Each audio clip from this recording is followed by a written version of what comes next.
Good afternoon everyone and hearty welcome. आज का हमारा मेन मुद्दा ये है, हम लोग यहाँ पर इसीलिए इकट्ठे हुए हैं बिकॉज राजस्थान एज हैना also has introduce that prone है एरिया, क्योंकि यहाँ पर बहुत सारे डिजास्टर होते हैं। बट बेसिकली कुछ सालों के पहले अगर हिस्ट्री में देखेंगे तो we were mostly having it, यहाँ पे हीट वेव्स के बड़े इशू होते थे। और हीट वेव एक ऐसा मुद्दा है जिसको ज्यादा सीरियसली नहीं लिया जाता था बिकॉज कुछ साल पहले क्लाइमेट चेंज के बारे में इतनी बातें नहीं होती थी, तो this whole agenda was not taken very seriously. But last year ये और ज्यादा स्ट्रांग इसीलिए हुआ बिकॉज लास्ट ईयर हमने देखा जब Biparjoy cyclone was hit in the western part of Rajasthan, तब लगा कि हम लोग बहुत वेनरेबल हैं, हम बहुत कमजोर हैं। और इवन हमारा जो आईएजी ग्रुप है ये भी इतना स्ट्रांग नहीं है, हमें हमारे कॉन्टैक्ट्स इतने ज्यादा स्ट्रांग नहीं है और हमारे एक्सपीरियंस नहीं है। और इसमें हमने एक और मुद्दा या maybe the weakness what we found is that कि हमारी जो लोकल कम्युनिटीज है जिनके साथ हम काम करते हैं, क्योंकि उन्होंने भी आज तक कभी इस प्रकार के चैलेंजेस या प्राकृतिक आपदा फेस नहीं की थी, तो वो भी रेडी नहीं है कि उसको कैसे फेस किया जाए। जब हमने लास्ट ईयर पेपर जॉय में काम किया तो हमारे लिए सबसे बड़ा चैलेंज, हमारे जो आईएजी ग्रुप है राजस्थान का, उसके लिए सबसे बड़ा चैलेंज था हमारे लोकल पार्टनर्स एक साथ जुड़ नहीं पा रहे थे। With everybody is working in their own capacity, ज्यादातर बोलेंगे कि हम विमेन एम्पावरमेंट पे काम करते हैं, कुछ कहेंगे हम बच्चों के साथ काम करते हैं, some are working on different agendas, और may be you can say different theme. और जब ये नेचुरल डिजास्टर की बात आती है तो सबके पास एक्सपीरियंस की कमी होती है, and then everybody couldn't come together on a common common platform. और जब हमने स्पेयर इंडिया की मदद से जब हमने कुछ रॉ डेटा फील्ड से निकालने की कोशिश की, तब तक काफी देर हो चुकी थी। लेकिन यू कैन से ऑलमोस्ट हमने 8 या 10 दिन सिर्फ हमने डेटा कलेक्शन, प्रॉब्लम को समझना और कैसे हमको उसको रिलीफ पहुंचाना है उसको ही समझने में इतना देर हो गया था। तब तक जब तक हम फील्ड में लोगों की मदद करने के लिए पहुंचे, there was a long big gap. और ये गैप इसीलिए आया बिकॉज हमारे पास मैन पावर की कमी थी, हमारे पास नॉलेज की कमी थी। हमने कभी फील्ड के जो प्रॉब्लम से उसको हम नहीं जान पाए थे। एंड देन मेजर हम सब भी उस बात को मानेंगे कि हमारे लिए फंडिंग का एक बड़ा इशू था कि हम किसको अप्रोच करें ताकि कुछ फंडिंग हमें मिल पाए और उसके बाद हम फील्ड में उन लोगों की मदद कर पाए। सो ये सारे चैलेंजेस मैं अपनी तरफ से इसलिए शेयर कर रहा हूँ क्योंकि हमने लास्ट ईयर प्रैक्टिकली इन सारी चीजों को हमने खुद से देखा है, we have experiences, therefore I'm sharing it. But then today on board we have very experienced people, and especially Miss Divya Gupta जो सीट से हैं, उनका भी बहुत बड़ा जो है सपोर्ट रहा है वेस्टर्न राजस्थान में इस कम्युनिटी को वापस से बिल्ड करने के लिए। एंड देन मैं चाहूंगा कि हम सब हमारे स्पीकर्स को आगे सुने और उसको और गहराई से समझने की कोशिश करें। Let us have a deeper understanding that कि डिजास्टर कैसे होता है, and how to build resilient community as well as हम एज एन एनजीओ पार्टनर हमारा रोल क्या होना चाहिए, हम कैसे उसको we all come together and then we can relieve और we can give relief to the people, those who are in trouble and those who are affected by this disaster management. So over to you, Hannah. You can ask the members, and members will can surely share today what they have to. Thank you. Thank you so much, Father Vishal. Divya ma'am, I'm giving it over to you to let us know more about the disaster preparedness and how can NGOs. Hina, can you share my PPT here? Yes, It will be yes, easier for me.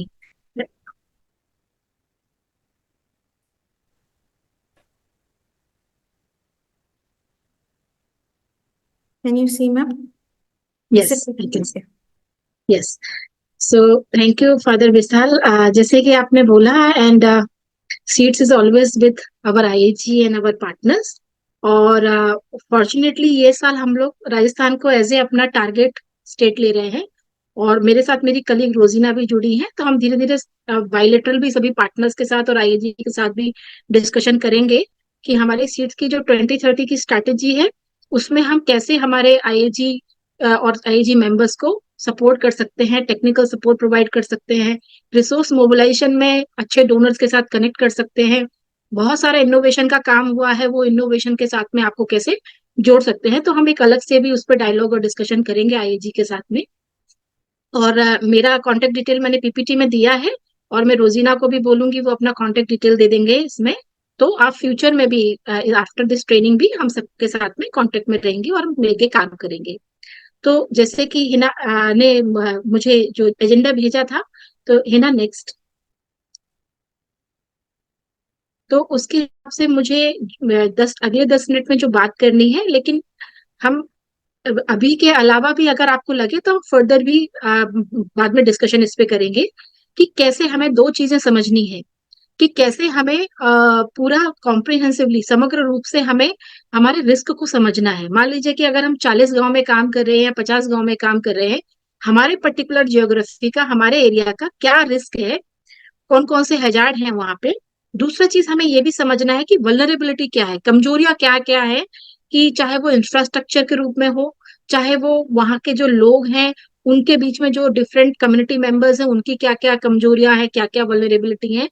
और तीसरा कि उनकी capacity related क्या क्या vulnerability है। तो हम ये पूरा ये सब चीजों को समझेंगे। इन्हें आप शेयरिंग उसमें लगा दीजिए, second slide. Do you want me to display?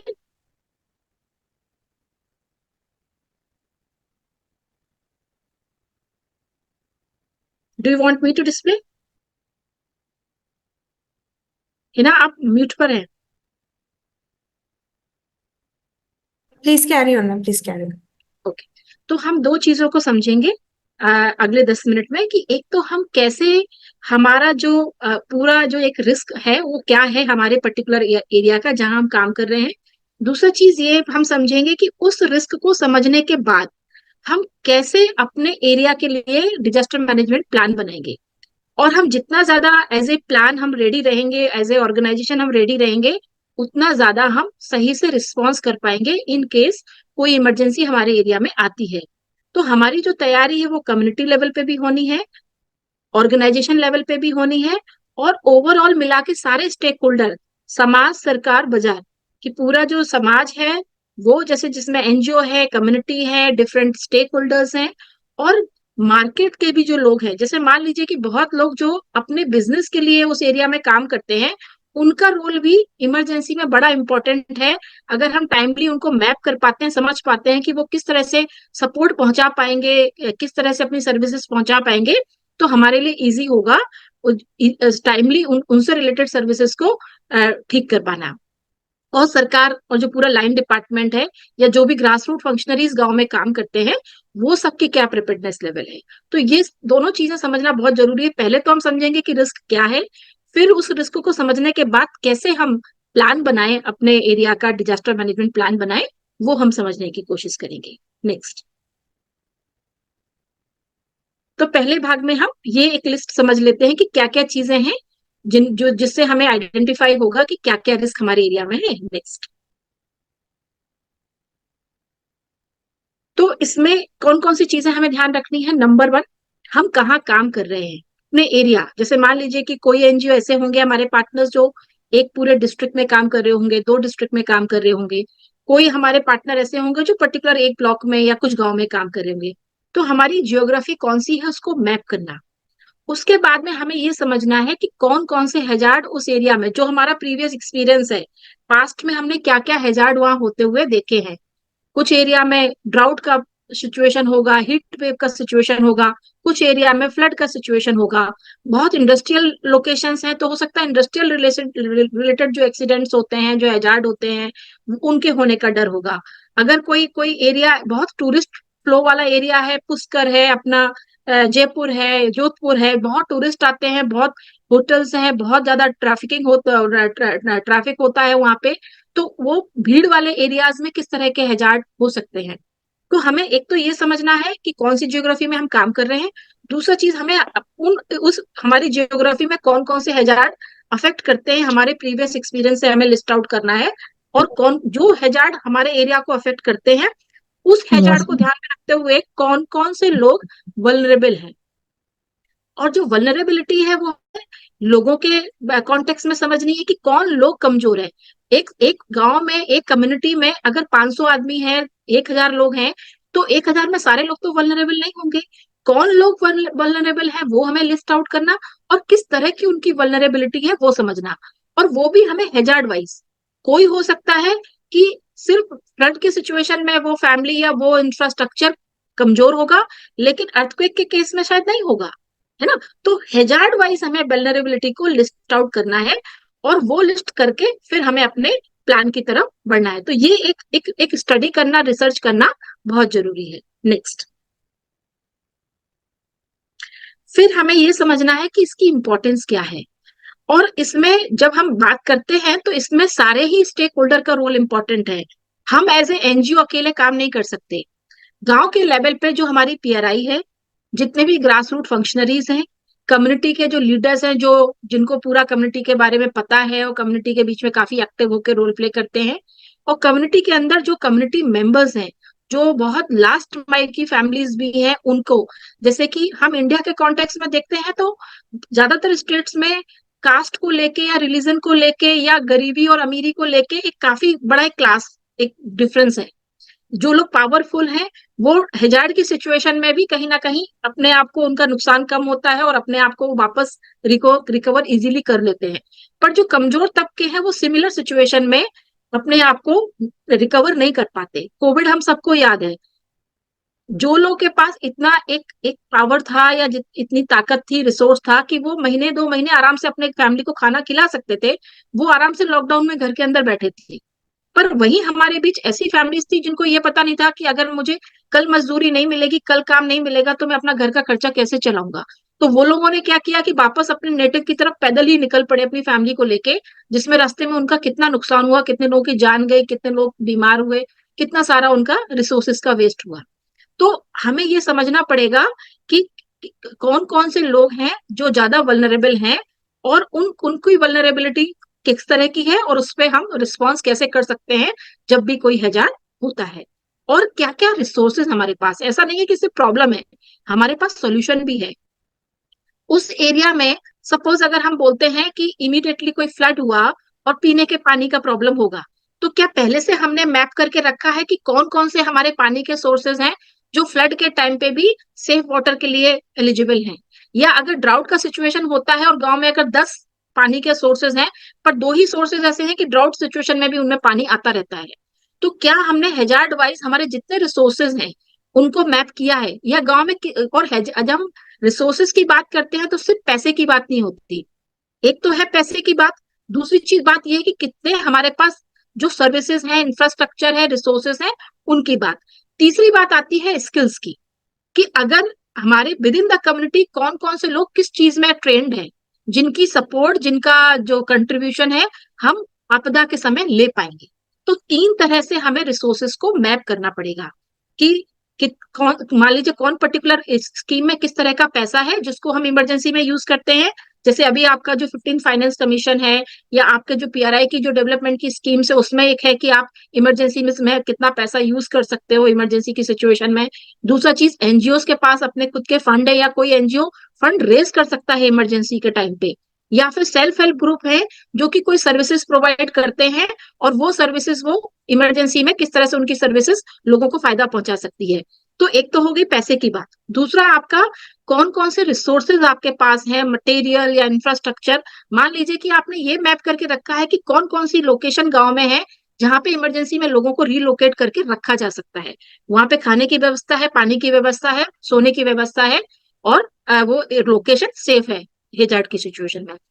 और तीसरी चीज आती है स्किल्स, कि कौन कौन से लोग आपके बीच में स्किल्ड हैं, जिनको, जो ट्रेंड हैं, जो लोगों को बचा सकेंगे, लोगों को सेट कर सकेंगे, एक जगह पे शिफ्ट कर सकेंगे, जो लोगों को रिलीफ की सप्लाई कर सकेंगे, या रिलीफ की सप्लाई के बाद में उनसे रिकवरी के लिए उनको क्या क्या सपोर्ट चाहिए, उससे रिलेटेड टेक्निकल सपोर्ट प्रोवाइड कर सकेंगे। तो इस तरह से आपको पूरा रिसोर्सेस का भी अपना लिस्ट बनाना है। नेक्स्ट, और जब हम ये सब बात करते हैं तो हमारे जो कुछ क्रॉस कटिंग इश्यूज हैं उनको हमें जरूर याद करना है। जैसे कि इन्वायरमेंट, हम जब भी कोई प्लान करें इन्वायरमेंट को हमेशा ध्यान में रखें। हमारी कोई भी प्लानिंग इन्वायरमेंट को नुकसान नहीं पहुंचानी चाहिए किसी भी तरह से। चाहे हम शेल्टर का डिजाइन बनाते हैं, या हम पानी को वापस लाने की बात करते हैं, पानी को हार्वेस्ट कंजर्व करते हैं, कोई भी एक्टिविटी जो हम करते हैं, इन्वायरमेंट को हमारी किसी एक्टिविटी से नुकसान नहीं पहुंचना चाहिए। दूसरा चीज, हम ये समझते हैं कि इंक्लूजन हमेशा इंपॉर्टेंट है। जब हम बात करते हैं कम्युनिटी, तो हमारे लिए लास्ट माइल का पर्सन या छोटा सा एक बच्चा भी उतना ही इंपॉर्टेंट है जितना कोई बड़ा व्यक्ति या कोई पावरफुल व्यक्ति या जो कोई पद पे बैठा हुआ है वो व्यक्ति। हर व्यक्ति हमारे लिए उतना ही इंपॉर्टेंट है। वो लोग भी उतने ही इंपॉर्टेंट है जिनका वॉइस नहीं है, जो जिनकी बात बाहर आती नहीं है, जिनकी प्रॉब्लम किसी को पता ही नहीं चलती है, जो अपनी प्रॉब्लम को बता ही नहीं पाते हैं। तो उनका स्टेक भी उतना ही इम्पोर्टेंट है, उनके लिए भी हमारी जो तैयारी है उतनी ही हमें सीरियसली और करके करना है। तो हमें वल्नरेबिलिटी को आइडेंटिफाई करना कि कौन किस तरह के हैजार्ड में कौन कौन से लोग हैं जो वल्नरेबल हैं, और किस तरह कौन कौन से इंफ्रास्ट्रक्चर है जो वल्नरेबल है, जिसको हम डेवलपमेंट स्कीम के साथ इंटीग्रेट करके हम उसको ठीक कर सकते हैं। मैं एक एग्जांपल आपको देती हूँ। गुजरात में जब 2017 में पीएम आवास योजना लॉन्च हुई, तो उस समय पे यहाँ पे आप सब जानते होंगे हुनरसाला काफी नोन ग्रुप है एशिया लेवल पे, जो नॉन प्रॉफिट ग्रुप है, हमारे सबके पार्टनर्स ही हैं वो लोग शेल्टर डिजाइन करते हैं, शेप शेल्टर डिजाइन करते हैं। तो उनको गवर्नमेंट ने बुलाया और उनको बोला कि पीएम आवास योजना में जो भी घर बनेंगे वो घर सेफ होने चाहिए, तो आप हमें डिजाइन बना के दो। उन्होंने गुजरात की 5 टोपोग्राफी को ध्यान में रखते हुए 5 तरह का डिजाइन बना के दिया कि कच्छ में किस तरह के घर बनेंगे, जो कोस्टल के डिस्ट्रिक्ट है वहां कैसे घर बनेंगे, जो प्लेन डिस्ट्रिक्ट है वहां कैसे घर बनेंगे। 5 उन्होंने वो डिजाइन बना के दिए, और वही 5 डिजाइन को गवर्नमेंट ने उसमें इंटीग्रेट किया कि फैमिलीज को वो डिजाइन दिए कि इन डिजाइन पे आपको घर बनाना है। तो जो आपका डेवलपमेंट का जितना भी काम है, आपकी वल्नरेबिलिटी को ध्यान में रखते हुए आपको, आपका जो हैजार्ड है उसको ध्यान में रखते हुए आपको सारा की सारा जितना डेवलपमेंट का काम है उसमें आपको उसमें इंटीग्रेट करना पड़ेगा। और जब आप उसको इंटीग्रेट करेंगे तो कहीं ना कहीं डिजास्टर से होने वाला जो आपका लॉस है, आप धीरे धीरे धीरे करके उसको कम करते जाएंगे। और इनकेस अगर बड़ा कोई डिजास्टर, कोई इमरजेंसी आती है, तो आप इमीडिएटली लोगों को राहत पहुंचा पाएंगे, लोगों की जितनी ज्यादा जान बचा पाएंगे आप। तो ये आपको समझना पड़ेगा। नेक्स्ट। तो ये एक बहुत इंपॉर्टेंट चीज है, अब हैजार्ड को भी समझना। और हैजार्ड की अगर आप देखो तो एक चीज तो हमें ये समझनी है कि हमारा प्रीवियस जो एक्सपीरियंस है उसमें कौन कौन से हैजार्ड हमारे एरिया में हुए हैं, वो हमें एक अच्छा आइडिया देगा समझने के लिए कि जिस ज्योग्राफी में हम काम कर रहे हैं वहां के कौन कौन से हैजार्ड हैं। दूसरा चीज, हमारा जो टाइप है वो डिफरेंट डिपार्टमेंट के साथ भी होना चाहिए, डिफरेंट रिसर्च इंस्टीट्यूशंस के साथ भी होना चाहिए, जो हमें हेल्प करेंगे समझने में फ्यूचर डिजास्टर्स को, फ्यूचर हैजार्ड को। क्योंकि क्लाइमेट चेंज का जो सिचुएशन है उसके हिसाब से अब काफी सारा बढ़ता जा रहा है, हैजार्ड के नंबर्स और टाइप बढ़ते जा रहे हैं। तो ऐसा नहीं है कि अब जैसे फादर विशाल ने बड़ा अच्छा एग्जाम्पल दिया साइक्लोन बिपरजॉय का। जिस तरह का पूरा सिचुएशन था, लग रहा था कि कच्छ में जाके वो हैवी लैंडफॉल करेगा और कच्छ का बहुत सारा एरिया में बहुत डैमेज होगा। पर वहां पे इतना डैमेज नहीं हुआ, थोड़ा बहुत हुआ कुछ लोकेशंस पे, पर ज्यादा डैमेज नहीं हुआ। और वो उस पर्टिकुलर साइक्लोन ने जाके यहाँ पे अपना जो राजस्थान का एरिया था, बाड़मेर वगैरह में, वहां पे जाके एकदम से बड़ा लैंडफॉल कर दिया और काफी बड़ा फ्लड वहां पे आ गया। तो हमें ये समझना पड़ेगा कि हमारा एक्सपीरियंस क्या है, वो कौन से हैजार्ड है, और हमारा जो क्लाइमेट चेंज का सिचुएशन है, जिस तरह से मौसम में बदलाव हो रहा है, उस तरह से क्या क्या चीजें और बढ़ सकती हैं फ्यूचर में, उनको भी ध्यान में रखते हुए हमें हमारी हैजार्ड की मैपिंग करनी पड़ेगी। और वो हैजार्ड की मैपिंग आपकी ज्योग्राफी वाइज भी डिफरेंट हो जाएगी। कि मान लीजिए कि अगर आप शहर एरिया में रह रहे हो, मल्टी बिल्डिंग स्टोरी बिल्डिंग में रह रहे हो, तो आपका हैजार्ड का टाइप चेंज हो जाएगा। और अगर आप गांव में स्कैटर्ड घरों में रह रहे हो, कच्चे घरों में रह रहे हो, तो हैजार्ड का टाइप आपका चेंज हो जाएगा। क्योंकि अगर कोई मल्टी स्टोरी बिल्डिंग में रह रहा है तो उसे फ्लड से डायरेक्ट अफेक्ट ऊपर की जो फैमिली है उसे नहीं पड़ेगा, पर गांव में जो कच्चे घर में रहने वाली नीचे तरफ को जिनका घर है उनको ज्यादा फर्क पड़ेगा। अर्थक्वेक आता है तो ये बिल्डिंग वाली फैमिली इमीडिएटली उनको अफेक्ट पड़ेगा, और ये वाली फैमिली काफी सुरक्षित हो जाएगी। तो आपको hazard particular location wise, community wise आपको लिस्ट आउट करना पड़ेगा। और जहां इंडस्ट्रीज वगैरह होती है वहां इंडस्ट्रियल रिलेटेड भी बहुत सारे हैजार्ड होते हैं। और कोविड ने हमें ये सिखाया कि हेल्थ हैजार्ड भी एक बहुत बड़ा हैजार्ड हो सकता है, जो कि पूरी की पूरी, जैसे हमारी वाली जो जनरेशन है उन्होंने पुराने वाले जो हेल्थ के जिससे रिलेटेड बड़ी बड़ी इमरजेंसी नहीं देखी, जो अब इंडिया में हो चुकी है पुराने टाइम में, जैसे प्लेग का हुआ था, काफी सारी हो चुकी है, हमारी जनरेशन ने उनको नहीं देखा। लेकिन कोविड ने वापस हम सबको वो याद दिला दिया कि हेल्थ से रिलेटेड भी हैजार्ड इतना बड़ा हो सकता है कि पूरी की पूरी कम्युनिटी उससे अफेक्टेड हो सकती है। तो क्या अगर ऐसी कोई भी नई बीमारी आती है, कोई भी नया ऐसा हेल्थ सिचुएशन आता है, तो क्या हमारी कम्युनिटी उसके लिए तैयार है? तो ये हमें समझना पड़ेगा। नेक्स्ट।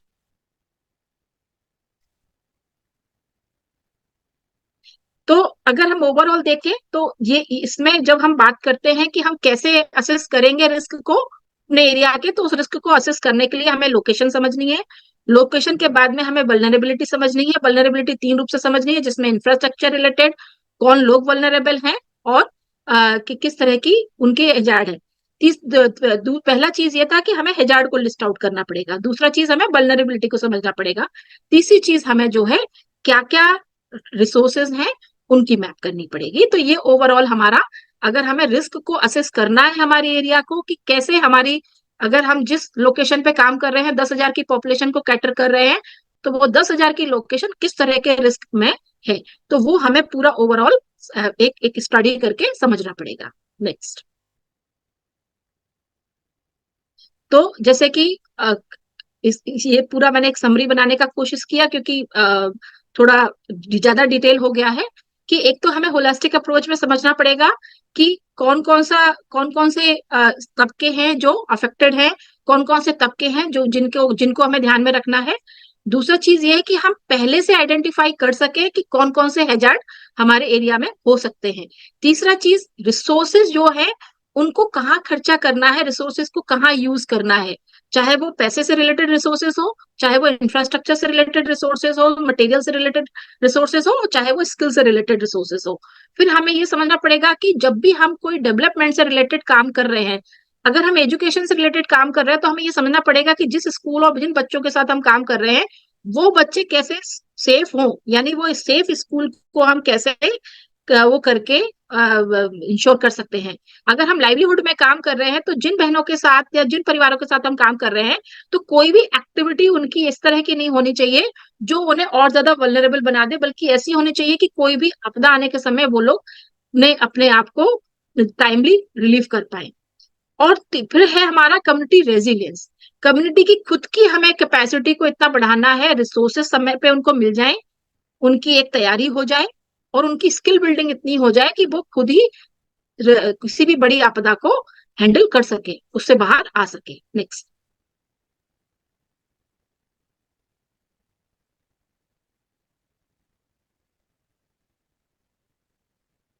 नेक्स्ट है ना। Ma'am, can you see this?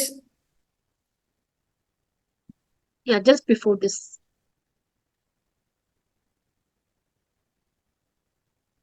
Done. या सो फिर हमें समझना होगा कि जो भी रिस्क हैं उनको मिटिगेट कैसे कर सकते हैं। जैसे एक एग्जांपल मैं आपको उत्तराखंड से देती हूँ कि मनरेगा की स्कीम में वो बहुत, जैसे उत्तराखंड में स्लाइड बहुत होता है, पहाड़ से स्लाइड होता है, नीचे से आ जाता है, वहां का जो रॉक्स वगैरह नीचे आ जाते हैं, जो कि वहां के पूरे इंफ्रास्ट्रक्चर को अफेक्ट करते हैं। तो कैसे हम जितना भी रिस्क है उसको मिटिगेट कैसे कर सकते हैं, जितनी भी हमारे डेवलपमेंट से रिलेटेड काम है या जो भी हमारे काम है, कैसे हम उसको मिटिगेट कर सकते हैं। फिर हमें ये सोचना पड़ेगा कि सारे के सारे स्टेक होल्डर का रोल इंपॉर्टेंट है, उन सबको कैसे हम एंगेज करें। काम अकेला सरकार का नहीं है, काम अकेला एनजीओ का नहीं है, काम अकेला पीआरआई का नहीं है। कम्युनिटी का हर member, grass root functionaries, local leaders, यहाँ तक कि आपका जो मार्केट है, जो लोग मार्केट में बैठे हैं, बिजनेस कर रहे हैं, उस कम्युनिटी के साथ डे टू डे उनका काम है, उनका भी रोल बहुत इंपॉर्टेंट है। कि अगर इमीडिएटली खाना चाहिए तो लोगों के पास हो सकता है पैसा उस समय हो खाना खरीदने के लिए, लेकिन मार्केट बंद है, तो खाना कैसे सप्लाई होगा, या सामान जो भी उन्हें चाहिए एसेंशियल कैसे मिलेगा। सपोज गवर्नमेंट ने उनको एक पर्टिकुलर अमाउंट दे दिया कि भाई चलो अदर नीड्स के लिए ये आपके खाते में पैसे आ गए, अब आप अपना मैनेज करो। तो अगर मार्केट के साथ हम पहले से इंगेज नहीं रहेंगे, तैयारी नहीं करेंगे, तो पैसा होते हुए भी लोग खाना कैसे खरीदेंगे, या अगर बैंक बंद है तो क्या अरेंजमेंट हो सकता है उनके लिए कैश का, तो वो हमें समझना पड़ेगा। और अडेप्टिव प्लानिंग होनी पड़ेगी, क्योंकि क्लाइमेट चेंज का जो सिचुएशन है, हमारा हैजार्ड का सिचुएशन चेंज होता जा रहा है। ड्राउट वाले एरियाज में फ्लड आ रहा है। बुंदेलखंड में 2 साल पहले जो फ्लड आया था, वो फ्लड ऐसा था कि उस एरिया में 90 साल से कभी फ्लड नहीं आया था।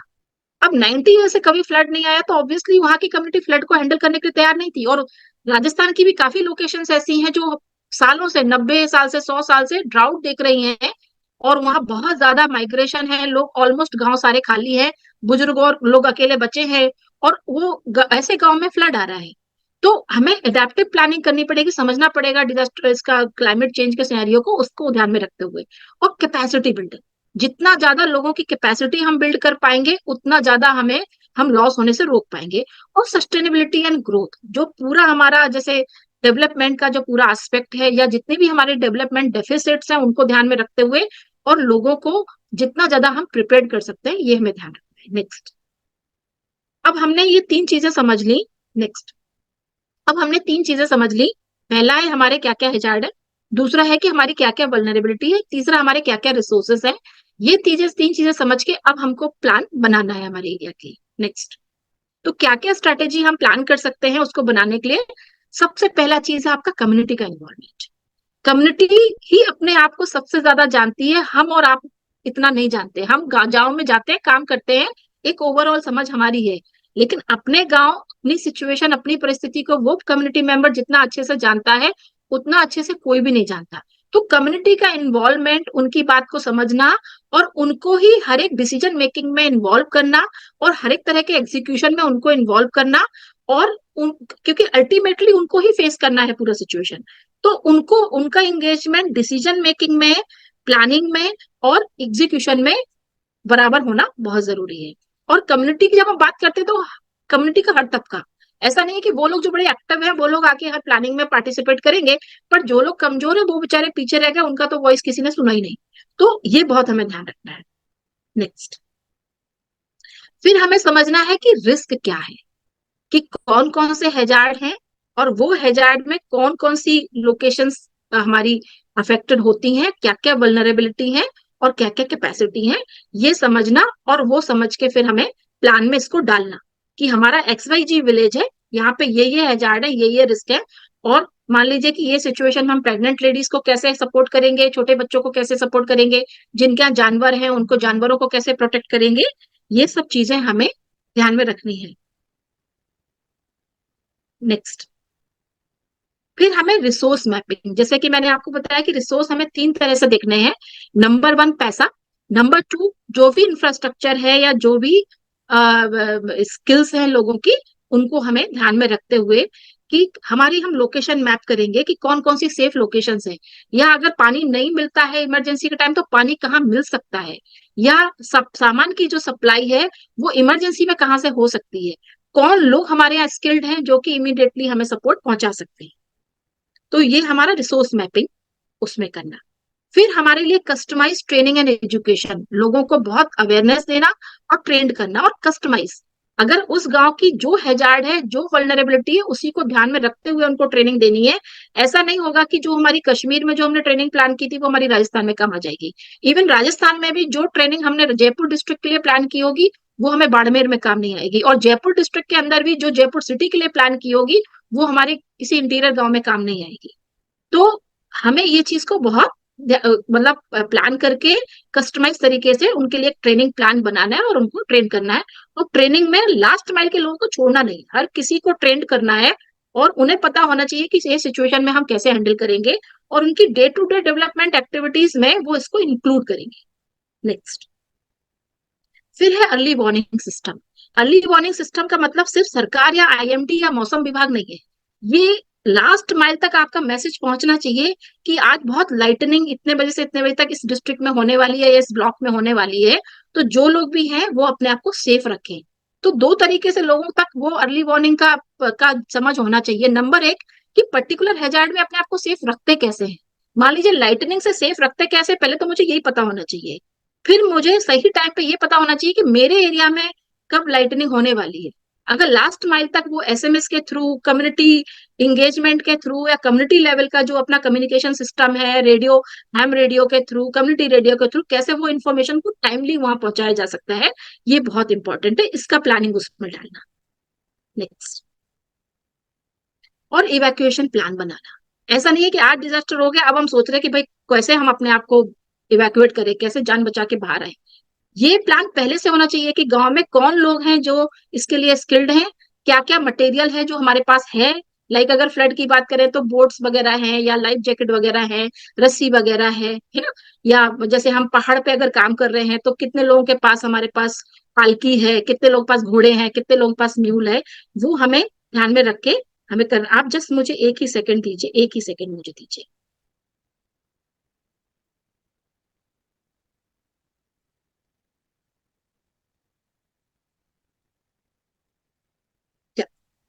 तो ये हमें समझना पड़ेगा। नेक्स्ट,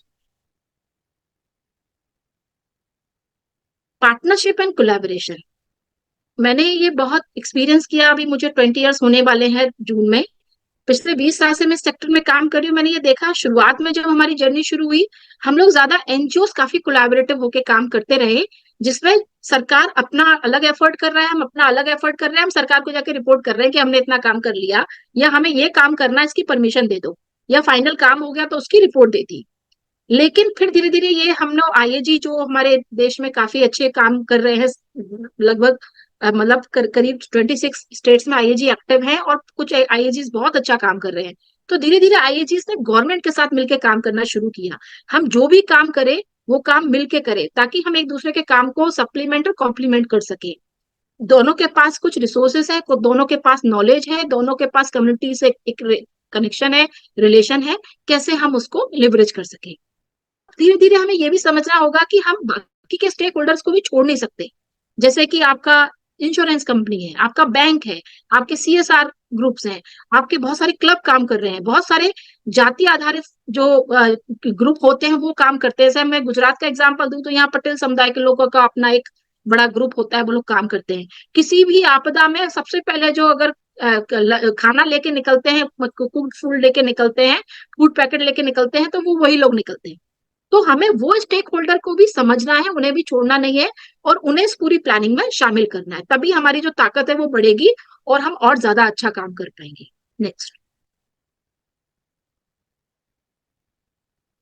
फिर हमें ये समझना होगा कि जो भी तैयारी हमने की उसको रेगुलर ड्रिल करते रहे। मान लीजिए कि अगर किसी को आपने स्विमिंग सिखाई, तो अगर आप रेगुलर ही उसका स्विमिंग का मॉक ड्रिल नहीं करते रहेंगे तो वो भूल जाएगा, या कहाँ पे क्या मटेरियल है। शुरुआत में कुछ ऐसा भी देखा गया था, जब ये साइक्लोन शेल्टर बनाए गए, तो साइक्लोन शेल्टर शुरुआत में काफी जगह पे एनजीओ ने उनको काफी खड़ा किया, उसमें सपोर्ट किया। तो पता लगा कि वो साइक्लोन शेल्टर की चाबी तो एनजीओ वर्कर के पास में है, और रात में वहां साइक्लोन आया और लोग पहुंचे तो वहां ताला तोड़ना पड़ा उन्हें साइक्लोन शेल्टर का। तो रेगुलर ड्रिल ये होनी चाहिए कि भाई किसके पास हेल्पलाइन नंबर है, कौन हेल्पलाइन नंबर को कॉल करेगा, कौन हेल्प मदद मांगेगा, कैसे वो मदद उन तक पहुंचाई जाएगी, और एरिया वाइज कौन सा वार्ड मेंबर किस चीज के लिए रिस्पॉन्सिबल है। उस वार्ड मेंबर को खुद को पता होना चाहिए कि मेरा ये रोल है, या वो कमेटी मेंबर को खुद को पता होना चाहिए कि मेरा ये रोल है। या जिस फैमिली में भी आपने सामान रखा है, या जिस गोडाउन में भी आपने सामान रखा है, वहां के जो इंचार्ज है उन्हें पता होना चाहिए कि ये सामान इमरजेंसी में यूज होना है। तो रेगुलर आपकी ड्रिल्स होनी चाहिए, ताकि सबको अपना रोल और जितना भी सामान है उसका रिपेयर एंड मेंटेनेंस भी होता रहेगा।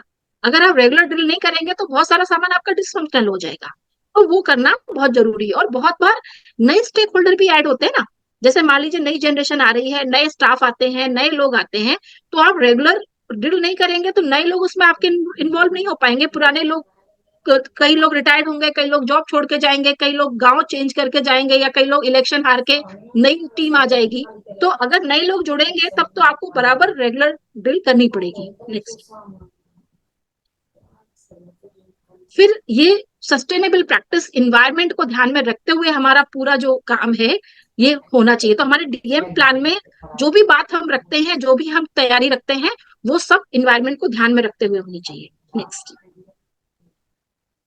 फिर रिव्यू एंड अपडेट। जो भी हम काम कर रहे हैं उसको रिव्यू करना होगा, और अगर रिव्यू करके उसको रिफाइन करने की जरूरत है तो उसको रिफाइन करना होगा, और टाइम टू टाइम अपडेट करना पड़ेगा। आज जो आपने डिजास्टर मैनेजमेंट प्लान बनाया है वो 1 साल बाद शायद रेलेवेंट ना हो, तो टाइम टू टाइम आपको उसको वापस रिफाइन करके अपडेट करना पड़ेगा।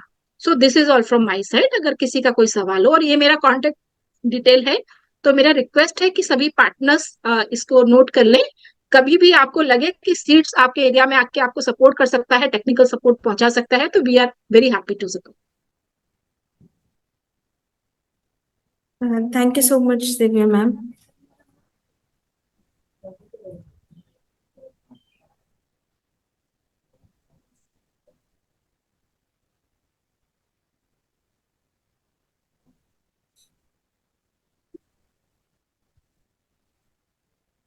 So thank you very much, Divya ma'am, for setting the context as well as also giving us a very brief pre-requirements, like how we can make ourselves ready to face such challenges. Or I would also like to welcome, there are some IAG members from different states also, those who are here. I think they too will have very vast understanding and knowledge about disaster. तो हम जैसे ही अपने speakers को का session खत्म हो जाएगा, हम इनसे भी सुनना चाहेंगे जो कि दूसरे स्टेट्स में वहाँ के हालात कैसे हैं and how they have been facing such challenges. So thank you very much, Divya ma'am.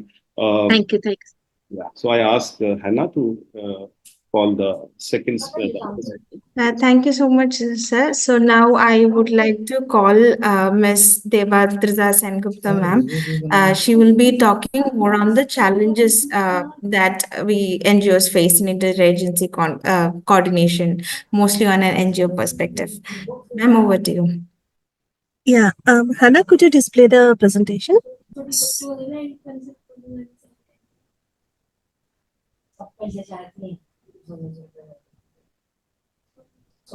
In the meantime,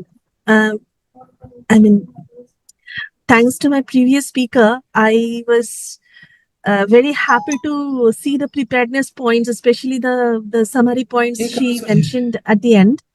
Divya ji ko bahut bahut dhanyawad, because those are some of the things that I'm going to come back to. वहाँ पे भी नहीं जा रहा, नहीं वो लोग भी टोक देते हैं। जी, जा रहा होता तो टोक देते हमको। जी। And please go on. I think that was disturbance. All right. So I'll be coming back to those points later on once I finish talking about the challenges and the learnings. मैं कोशिश करूंगी हिंदी में ही ज्यादातर बात करने के लिए, पर अगर कभी मैं इंग्लिश में चली जाती हूँ तो बिना हेजिटेशन पे आप हमें रोक के बोल सकते हैं कि हिंदी में वापस आने के लिए। जब हम लोग कोई ह्यूमैनिटेरियन रिस्पांस प्लान करते हैं तो वहाँ पे काफी सारे चैलेंजेस हम लोग फेस करते हैं। कभी हमारा अपना पहचाना हुआ, जाना पहचाना हुआ इलाका होता है जहाँ पे हम लोग पहले से काम कर रहे होते हैं। कभी कभी ऐसा भी होता है कि कंप्लीटली डिफरेंट इलाका हो। जैसे साइक्लोन बिपरजॉय की बात आप लोग कर रहे थे, तो साइक्लोन बिपरजॉय पहले गुजरात में आया, उसके बाद राजस्थान में आया। तो किसी किसी का जैसे हम लोग के लिए, बाल रक्षा भारत के लिए, राजस्थान में जहां जहां पे आया वहां पे बहुत जाना पहचाना इलाका ना भी हो, लेकिन राजस्थान में हम लोग बहुत दिन से वर्तमान है, काम कर रहे हैं, लोगों को जानते हैं, एटलीस्ट पीयर ऑर्गेनाइजेशंस कौन कहाँ पे क्या काम कर रहे हैं उनको, उनसे बात कर सकते हैं, उनसे आसानी से डिस्कशन कर सकते हैं, एडवाइस ले सकते हैं। गुजरात हमारे लिए बहुत पहले इंटरवेंशन एरिया हुआ करता था, और इस बार तो जहाँ पे हुई कच्छ मंडी, वहां पे हम लोग का एकदम ही जाना पहचाना इलाका था ही नहीं वो। तो हम लोग को वहां पे एकदम पहले से जाके बेस एस्टेब्लिश करना पड़ा। हमारे एम्प्लॉयज कहाँ पे रहेंगे, सेफली रह पाएंगे कि नहीं, 72 आवर्स के अंदर हम लोग को पहले ही बेनिफिशियरी को रीच करना है, उसका मैंडेट को देखना, फिर वहाँ का एग्जैक्ट असेसमेंट क्या है, क्या सिचुएशन है, कितने लोगों के लिए हम लोग बात कर रहे हैं, कितने लोग अफेक्टेड हुए हैं, डैमेज क्या हुआ है, कि कौन से सेक्टर को डैमेज हुआ है, तो और बाकी लोग क्या रिस्पांस कर रहे हैं, उसमें कौन सी चीज सबसे ज्यादा आ रहा है, कौन सा चीज में बिल्कुल ही नहीं आ रहा है, गैप आ रहा है। तो ये बहुत सारा कुछ जानना समझना बहुत जरूरी हो जाता है। तो मैं क्या कोशिश करूंगी ना, मैं कोशिश करूंगी जितने इम्प्लीमेंटेशन के फेजेस हैं एकदम शुरू से लेके, जैसे कि हम लोग असेसमेंट से शुरू करते हैं कि कहाँ हुआ है, क्या हुआ है, कितना हुआ है, क्या चाहिए है, क्या मिल चुका है, क्या नहीं मिला है अभी तक, वो जो असेसमेंट के फेज है, वहां से लेके जो ऑपरेशंस वाली फेज है, वहां में क्या सोच सकते हैं हम लोग, और उसके बाद हम लोग जब क्लोजर कर रहे हैं तो वहां पे हम लोग क्या चैलेंजेस, क्या लर्निंग्स हमारी हुई है, वहां पे जैसे जा सकते हैं। बट एक चीज मैं शुरू से अंत तक आप लोग को बोलती रहूंगी, आप लोग परेशान भी हो जाएंगे कि एक ही बात क्यों बोल रहे हैं, कि जब तक हम लोग एक साथ मिलकर काम करेंगे, कोऑपरेट करेंगे, एक दूसरे के साथ कोलैबोरेट करेंगे, पार्टनरशिप रखेंगे, तब तक ये बहुत सारे चैलेंजेस को हम लोग बहुत आसानी से इससे उभर के आ सकते हैं, इसको मिटिगेट कर सकते हैं, इसको ओवरकम कर सकते हैं। अगर हम लोग पीसमिल इंटरवेंशन की बात करते हैं, तभी सबसे ज्यादा चैलेंजेस हमारे सामने आ जाती है। तो going into the main presentation, हैना, can we go into the next slide. तो हमारे लिए जैसे बाल रक्षा भारत आप लोगों को पता है, आप लोग सेव द चिल्ड्रन के नाम से जानते होंगे, तो भारत में हम लोग बाल रक्षा भारत के नाम से जाने जाते हैं, globally we are save the children. और हमारा जो भी काम है at the heart of all our interventions is the fact that we need to ensure children continue to survive, thrive, and are protected during any crisis, or during and definitely post disaster situation में भी. तो इसी को ध्यान में रखते हुए, इसी को मद्देनजर रखते हुए मैं कोशिश करूंगी आपको बताने के लिए कि हम लोग क्या क्या चैलेंज फेस करते हैं और क्या क्या सीखे हैं, और आप लोगों के सामने अगर कोई सोल्यूशन है, कोई ऑल्टरनेटिव बातें आप लोग सजेस्ट करना चाहेंगे तो वो भी जानने का इंटरेस्ट रहा है ना. Next slide please. तो हम लोग पहला जो फेज को डिनोट किए हैं वो है असेसमेंट की फेज. अगर हमें पता नहीं है कि एग्जैक्टली क्या हुआ है और कहाँ हुआ है और कितने लोग अफेक्टेड हुए हैं, किस तरीके से अफेक्टेड हुए हैं, उनको चाहिए क्या है और क्या ऑलरेडी मिल चुका है और किस सोर्स से, तो ये अगर हमारे पास इंफॉर्मेशन नहीं है तो हम क्या करेंगे वहां जाके, और कहाँ जाएंगे, कैसे जाएंगे, क्या करेंगे वहां पे जाके, किससे बात करेंगे, ये सारे के सारे चीज थोड़ा मुश्किल में आ जाता है. तो दो चीज हो सकती है. जब हम लोग शुरू कर रहे हैं, कई क्राइसिस की इंफॉर्मेशन हमारे पास आती है और हम लोगों ने डिसाइड किया कि हाँ जाना जरूरी है, या फिर ज्यादातर टाइम पे ऑर्गेनाइजेशंस क्या करते हैं, पहले ही डिसीजन नहीं ले लेते हैं. अगर if it isn't a very big scale disaster, then ज्यादातर ऑर्गेनाइजेशंस क्या करते हैं, वो लोग पहले मॉनिटर करते हैं सिचुएशन को कि हो क्या रहा है, you know, what is the magnitude of the disaster, what is the scale of the disaster, how much the community can come out of it by themselves, how much the state government or local actors are able to come out of it by themselves, and how much outside intervention is required in case it is not our own intervention area. If it is our intervention area जहाँ पे हमारी footprint पहले से है, तो हमारे पास कुछ information पहले से रहनी जरूरी होती है. जैसे दिव्या जी भी बोल रही थी कि हम लोग जब प्रिपेयरनेस की बात करते हैं कहीं पे भी हमारा जहाँ पे इंटरवेंशन हो, तो बहुत जरूरी है कि वहां पे हमारा क्या रिसोर्सेस है वो एक बार मैप कर लेना. कोई रिस्क है, कोई हजार्ड है, क्या है, वो मैप कर लेना बहुत जरूरी है. ये जब हम लोग रिस्पॉन्स कर रहे हैं और हमारे पास इन एरिया का एक्सेस नहीं है, क्योंकि पहला जो चीज होता है ना, जब भी कोई डिजास्टर होती है तो पहला जो 3 चीज डैमेज होती है वो है, एक तो रोड इंफ्रास्ट्रक्चर होती है, एक तो आपका पावर लाइंस जाती है, स्पेशली अगर आप कोस्टल बेल्ट की बात करेंगे और साइक्लोन्स की बात करेंगे तो definitely power lines, high wind speed, और आपका कम्युनिकेशन चैनल्स भी गड़बड़ होती है. हाँ, definitely it's a different scenario when we're talking about drought or heat waves, but even then there are certain cases where if it is a very high temperature zone then road infrastructure is affected. Now अगर आपका area तक access है और आप जा पा रहे हैं, आपका लिंक है या फिर आप कम्युनिकेट कर पा रहे हैं, then getting the information becomes a little easier. However, अगर आपका एक्सेस कट ऑफ हो जाता है तो वहां पे अगर if it is an area where you already have footprint, it is easier to get information, because वहां पे अगर आप प्रिपेयरनेस के दौरान आपने मैप करके रखा है कि क्या कैसे सोशल ग्रुप के लोग वहां पे रहते हैं, क्या क्या यूजुअल वल्नरेबिलिटीज है, क्या क्या प्रॉब्लम्स वहां पे हो सकती है, what are the best ways to reach the location, how remote the location is, who are the people who live there, what are their characteristics, vulnerabilities, कैसे वो अफेक्ट हुए होंगे, उनके जरूरी कॉन्टेक्ट नंबर्स अगर कुछ है तो वो आपके पास ऑलरेडी हो चुका होगा. प्रॉब्लम हो जाता है जब आप इंटरवेंशन एरिया आपका खुद का नहीं है. In that case, you need to identify local organizations with whom you can establish a process of collaboration and partnership. Doesn't have to be formal partnership, doesn't have to be financial partnership. It can be something very simple like we are working together. आप अगर ये वाला area देख लेते हो तो मैं ये वाला एरिया देख लूंगी, अगर आप ये वाला सेक्टर में सपोर्ट देते हो तो हम ये वाला सेक्टर में सपोर्ट कर देंगे. तो it can be simple non formal, non financial, casual collaborations also, but if you it is always better if we can identify people who can give you authentic information. Now there is one more trade off over here that we need to always understand. एक, अगर आप बहुत जल्दबाजी करोगे तो आपके पास information सही नहीं रहेगा. अगर आप बहुत टाइम ले लोगे तो इंफॉर्मेशन बहुत सही रहेगा आपके पास, लेकिन आपका जो विंडो ऑफ अपॉर्चुनिटी है, जो सर्वाइवल वाला जो नीड्स है वो पहुंचाना लोगों के पास टाइम पे पहुंचाना, वो बहुत मुश्किल हो जाएगा.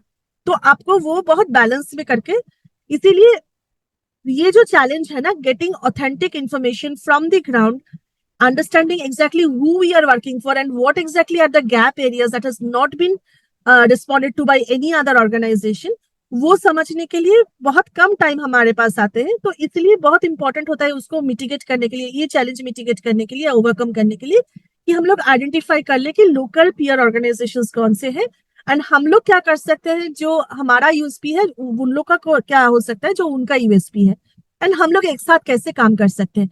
सो each time you are identifying a challenge, it can be overcome if you only come together and put your strengths on the table. दूसरी बात जो है, अपना फुटप्रिंट वाला एरिया है तो सेकेंडरी इंफॉर्मेशन हमारे एक्सेस में काफी सारा होता है, बिकॉज अगर हम लोग काम कर रहे हैं वहां पे और एक्सपीरियंस्ड है उस जगह के कैरेक्टरिस्टिक्स से, तो हमारे पास कुछ सेकेंडरी इंफॉर्मेशन रहता है। लेकिन अगर अपना पहचाना हुआ नहीं एरिया है तो सेकेंडरी इंफॉर्मेशन भी हमारे पास सही से ढंग से नहीं होता है। कभी कभी हम लोग बहुत कोऑपरेटिव लोकल स्टेक होल्डर्स मिल जाते हैं जो जिनसे हमें ढंग का इंफॉर्मेशन मिल जाता है, जिसके बेसिस पे हम लोग काफी एक्यूरेटली अपना जो पूरा रिस्पॉन्स स्ट्रेटेजी है उसको बेस कर सकते हैं, उसको फाउंड कर सकते हैं। कभी कभी वो वाला इंफॉर्मेशन हमारे पास होता नहीं है, and in that case we are more dependent on newspaper reporting, verbal communication, and in those particular cases it is very important we go to the ground as soon as possible to get more authentic information. One very good thing that comes up, if there is a IAG and there is also sphere presence there, if only we can do a joint rapid need assessment and within that particular time frame, अगर आप JRNA करने के लिए 3 हफ्ता लगा देते हो तो उसमें कोई फायदा होता नहीं है। I remember Father Vishal was talking about fund mobilization, resource mobilization right at the beginning of this session. एक चीज क्या होती है ना,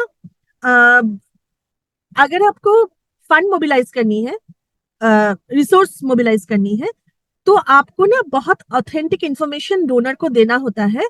जो ऑथेंटिसिटी कहाँ से आती है, अगर आप JRNA रिपोर्ट सबमिट करते हो तो उसमें क्या होता है ना, there are different organisation submitting there, बहुत सारे ऑर्गेनाइजेशंस अपने अपने जो असेसमेंट किए हुए हैं वो उनको स्फीयर को दे रहे हैं। स्फीयर इज कंसोलिडेटिंग, वो इकट्ठा करके इंफॉर्मेशन इकट्ठा करके अपने ब्रांड में वो दे रहे हैं। एंड जिस तरीके से हम लोग इंफॉर्मेशन को इकट्ठा करते हैं, दैट ऑल्सो स्फीयर अपना एक टूल देती है। तो हम लोग हर कोई अगर वही टूल यूज करते हैं तो सिमिलर टाइप का इंफॉर्मेशन उठ के आता है। And since it is a public domain document, since Sphere is also putting the brand on it, तो वो डोनर को ना बहुत मतलब ऑथेंटिक वो मानते हैं, वो एक्सेप्ट करते हैं इसको ऑथेंटिक इंफॉर्मेशन बोल के। तो अगर हमारा JRNA पहला 1-2 हफ्ते के अंदर तैयार हो जाता है, we have it in hand, it is easier to connect to donors, it is easier to mobilise resources, है ना। इसीलिए असेसमेंट हम लोग को जितनी जल्दी हो सकता है, provided we do not compromise with the quality of information, assessment हम लोग जितनी जल्दी कर सकते हैं वो हमारे लिए अच्छा है। एंड वन ऑर्गेनाइजेशन नहीं, पीसमील नहीं, अगर हम लोग एक साथ मिलके कर सकते हैं with the help of an organisation like IAG और स्फीयर, तो उससे क्या होता है, सिमिलर इंफॉर्मेशन चारों तरफ से आता है, तो it becomes a consolidated whole. आप मान लीजिए अगर बाल रक्षा भारत ने दुंगारपुर के लिए किया, किसी और ने जैसलमेर के लिए किया, किसी और ने जोधपुर के लिए, किसी ने उदयपुर के लिए किया, तो हर किसी का अगर किसी सेंट्रल लोकेशन पे आता है तो automatically you get a assessment report for Rajasthan. You don't have to wait for any other thing. You can immediately use it to mobilize resources. You can immediately use it to make your response strategy. तो ये बहुत important हो जाता है। तो वहां पे एक चैलेंज हम लोग के लिए ये आता है कि अगर असेसमेंट सही ढंग से नहीं हुआ और अगर हमारे पास इंफॉर्मेशन नहीं ढंग से रहा तो फंड मोबिलाइजेशन भी बहुत चैलेंजिंग यहाँ पे हो जाता है। हना, could we go to the next slide? Thank you. दूसरी बात है कि अभी हम लोग जब इम्प्लीमेंटेशन को देखते हैं, ऑपरेशंस को देखते हैं, तो वहां पे हम लोग क्या देखते हैं, एक तो है कि हर कोई एक जगह पे चले गए, कोई एक दूसरा जगह रह गया जहां पे भी डिजास्टर हुई है लेकिन कोई गया नहीं, एक ऐसा होता है। दूसरा एक ऐसा होता है कि हर किसी ने से वॉश पे इंटरवेंशन कर दिया या फिर एजुकेशन पे कर दिया या फिर चाइल्ड प्रोटेक्शन पे कर दिया, लेकिन दूसरा कोई सेक्टर रह गया बाकी जिसमें किसी ने मतलब सपोर्ट किया ही नहीं। तो इस तरीके के डुप्लीकेशन और रिसोर्स वेस्टेज को कम करने के लिए this is a major challenge, and इसको कम करने के लिए भी हम लोग जितना एक दूसरे के साथ कम्युनिकेट करेंगे, ऑर्गेनाइजेशंस जो इम्प्लीमेंट कर रहे हैं, जो नहीं भी इम्प्लीमेंट करे लेकिन वहां पे लोकली वो है, या फिर सपोर्ट कर सकते हैं किसी ना किसी तरीके से, टेक्निकली सपोर्ट कर सकते हैं, फिनेंशियली सपोर्ट कर सकते हैं, तो हम लोग को एक दूसरे के साथ बात करना बहुत जरूरी हो जाता है, specially pre, during and post disaster situation. And उसको फैसिलिटेट करने के लिए भी network bodies like IAGs are excellent. In case IAG is not there, then some network will be there in that particular state which has brought together a number of organizations. We can utilize those networks also. But it is very important, very critical that we understand who is going where and who is doing what. Otherwise, it becomes a big challenge. मान लीजिए तमिलनाडु में tsunami के time पे एक बहुत सारा organisations ने support करा था, एंड उसके बाद जब इवैल्यूएशन हुआ देखा गया, there was this one very funny point, बात मतलब इतना भी फनी नहीं है, मतलब सैड भी है अगर आप सोचे तो किसी फैमिलीज को कुकिंग यूटेंसिल्स बहुत ज्यादा मिला, 20 सेट्स मिला, और उस फैमिली को आपका जो हाइजीन मटेरियल्स है वो मिला ही नहीं। और एक जगह में जाके देखा गया कि बहुत सारे हाइजीन किट्स उनको मिल गए, उस फैमिलीज को, उस जगह के फैमिलीज को, और उनको कुकिंग किट्स का कुछ अता पता नहीं है। तो that doesn't make any sense. So it's very important that we communicate to each other कि हम लोग क्या करना चाहते हैं और कहाँ करना चाहते हैं और किसके साथ करना चाहते हैं, एंड उसके लिए हमारा एक नेटवर्क, एक प्लेटफॉर्म रहना बहुत जरूरी है जहाँ पे हम लोग ये बातें कर सकते हैं, डिस्कशन कर सकते हैं।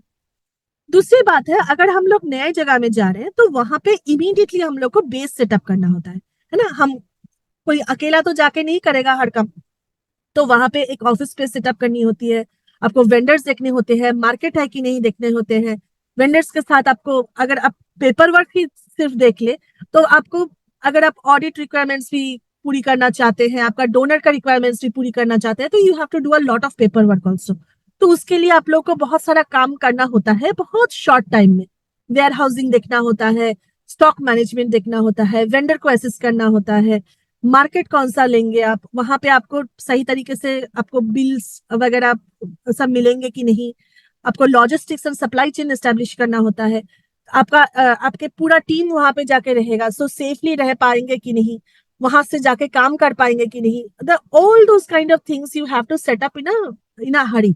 तो that is also a big challenge अगर आपको इलाका पता नहीं है और कोई भी आपका कोई कॉन्टेक्ट पॉइंट वहां पे नहीं है, तो there also networks can help a lot. I remember when we started work in Manipur after Manipur earthquake 2016 में, हम लोग को वहां पे कोई मतलब जाना पहचाना नहीं था। I think I made the first call to Sphere कि अगर आपका कोई भी कॉन्टेक्ट पॉइंट है मणिपुर में तो प्लीज बताइए, and we worked with IAG Manipur very closely during that entire response. I remember I first met Kennedy over there, and then for this Gujarat response also, the IAG was particularly helpful, very cooperative, and we discussed with them, I think throughout the entire course of our time spent there, we discussed with them whatever we wanted to do, got their suggestions, got their advice, and that made our lives easier, much easier.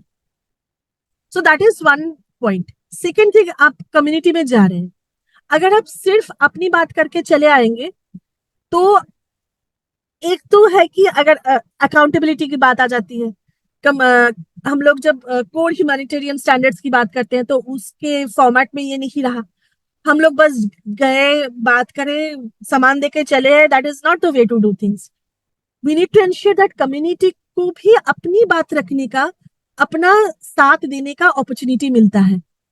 Second thing is, वो करने से आपका inclusion भी आता है, यानी कि जिनका वॉइस आप एकदम विजिबल नहीं है लेकिन वो लोग है गांव में, आपको पता है या फिर आप ढूंढ रहे हैं, तो वो देखना, पर्टिकुलरली स्पेसिफिकली पूछ के देखना, उनको, उनका वॉइस को हियर करना भी बहुत जरूरी है। Accountability is a very big thing.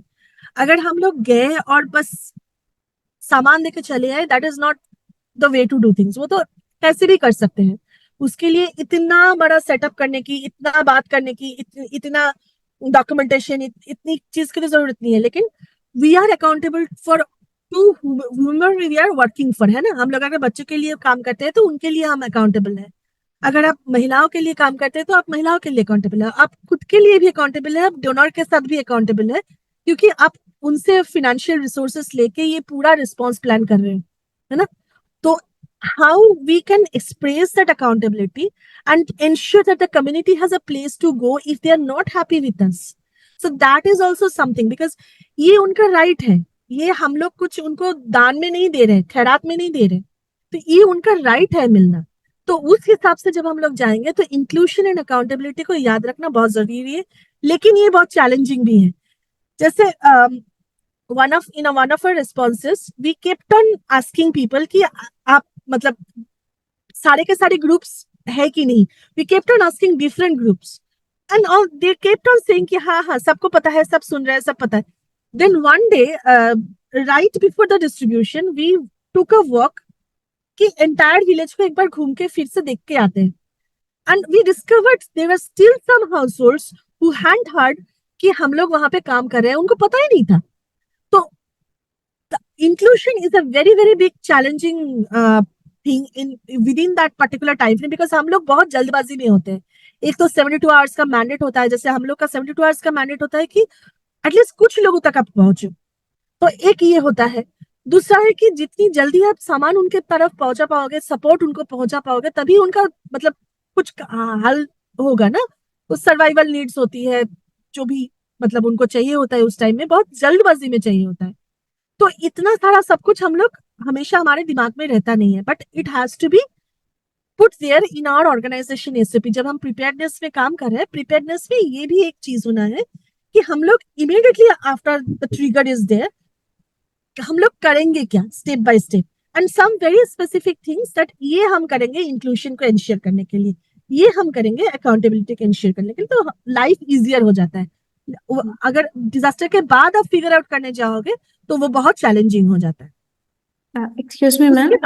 Sorry for interrupting you, but if you can cover the slides a bit faster, we are overshooting time. All right.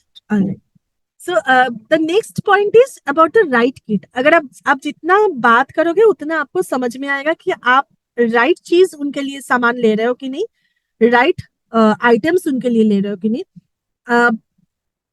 और सबसे बड़ी बात है कि आप जो ले रहे हो वो आप उनको बता रहे हो कि नहीं कि वो सामान किस चीज के लिए दिया गया है। There was this incident at one point of time we faced, and it was a great learning opportunity for us also.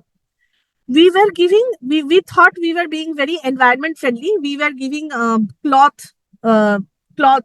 menstrual hygiene cloth, simple cotton cloth of 2 meters, 2 pieces each in the hygiene kit.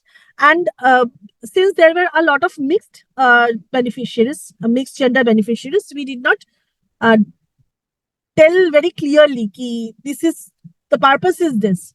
And then we went back for post distribution monitoring, and there was this lady we met who had actually thought it was for garment. So she had sewn a blouse and she was wearing it, and we were very surprised, shocked, but that gave us a big slap on the head, that we learned that next time onwards we made a clear demonstration of each of the items, that it should not become a challenge for the community as well. It's not only whether we are facing the challenge, it's also a challenge for the community if we don't tell them what exactly we are intending, and if we don't take their wishes also into consideration. The next point is definitely about the beneficiary. Sometimes people will go for blanket distribution. Sometimes people will not go for blanket distribution. In case it is not a blanket distribution, it is becoming a big challenge to ensure that all data, pertinent data is with you, at least till the response is over. But after all, if you follow the data protection laws of India, data confidentiality is a very, very big issue. And in that case, we almost always collect a lot of sensitive information. And then how do we disburse with that sensitive information? How do we keep that sensitive information confidential even after we have come out of the response is a big challenge that we need to face. The final thing is managing the distribution in a site that is safe, that is easily reachable by the community, which is easily accessible from the warehouse or from our vendor location. And that is also a big challenge that we can easily solve if we work with the community on deciding each of those elements.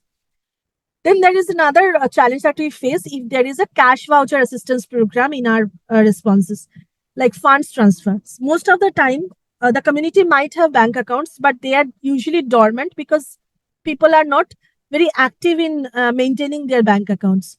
So fund transfer becomes a very big challenge.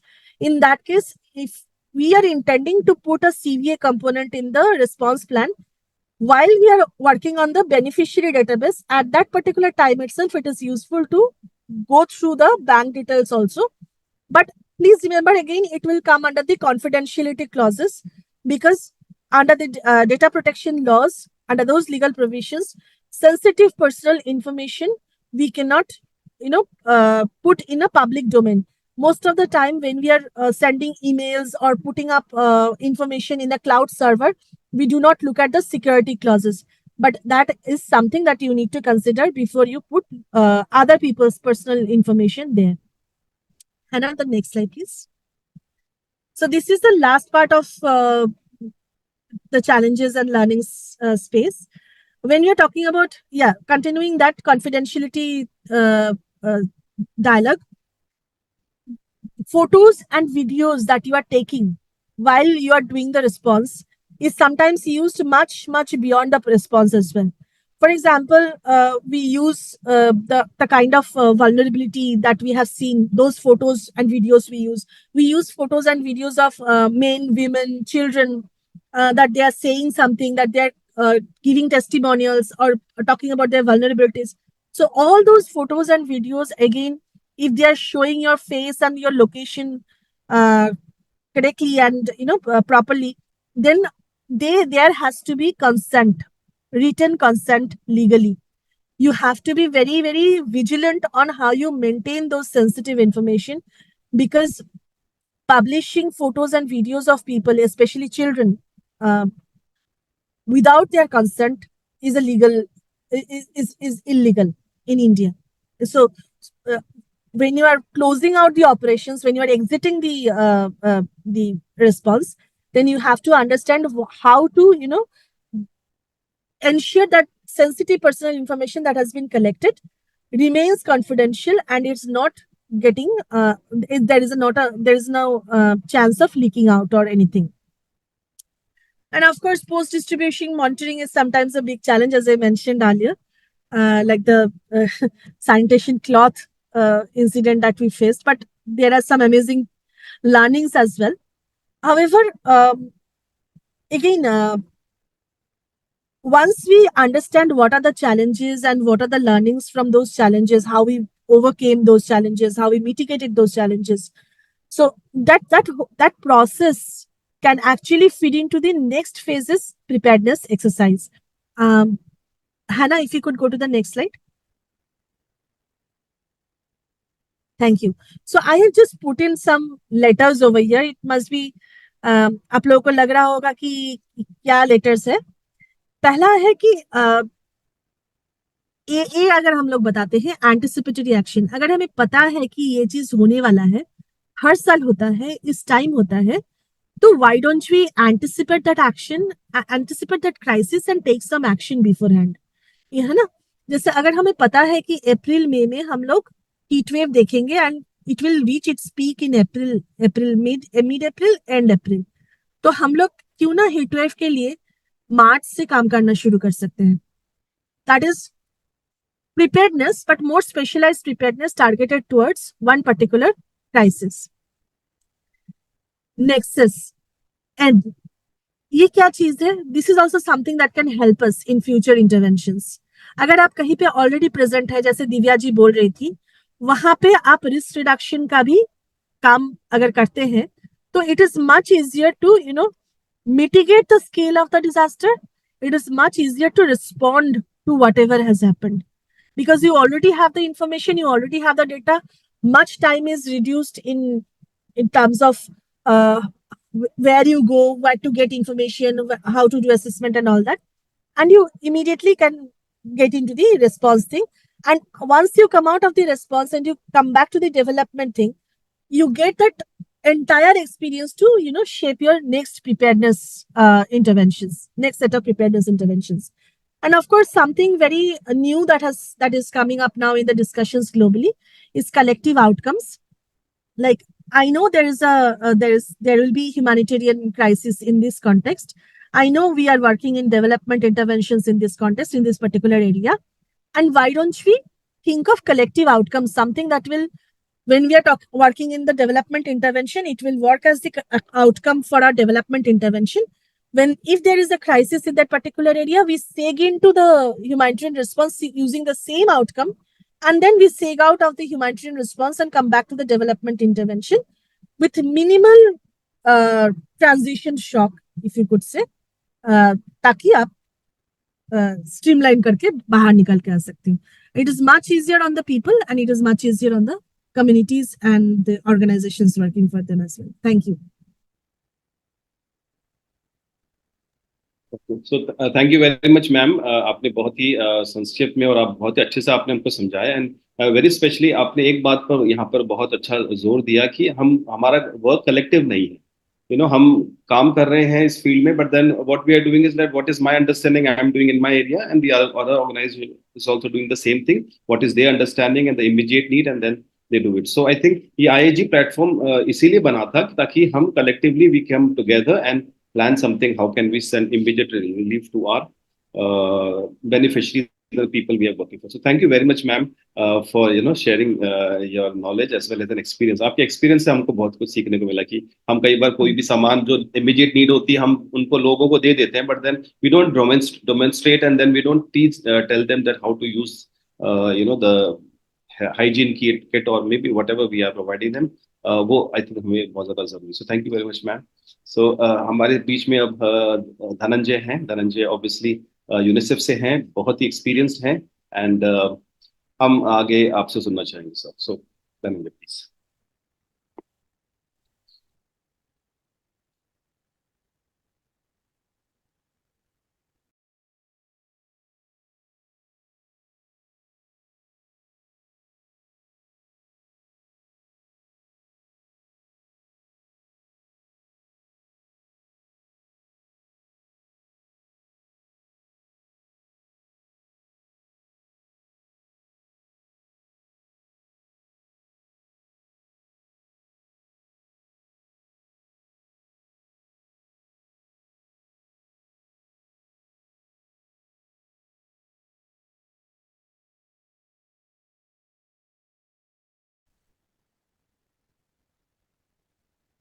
Hi, sorry for the delay. मैं unmute नहीं कर पा रहा था खुद को. हाँ जी, क्या मेरी स्क्रीन दिख रही है?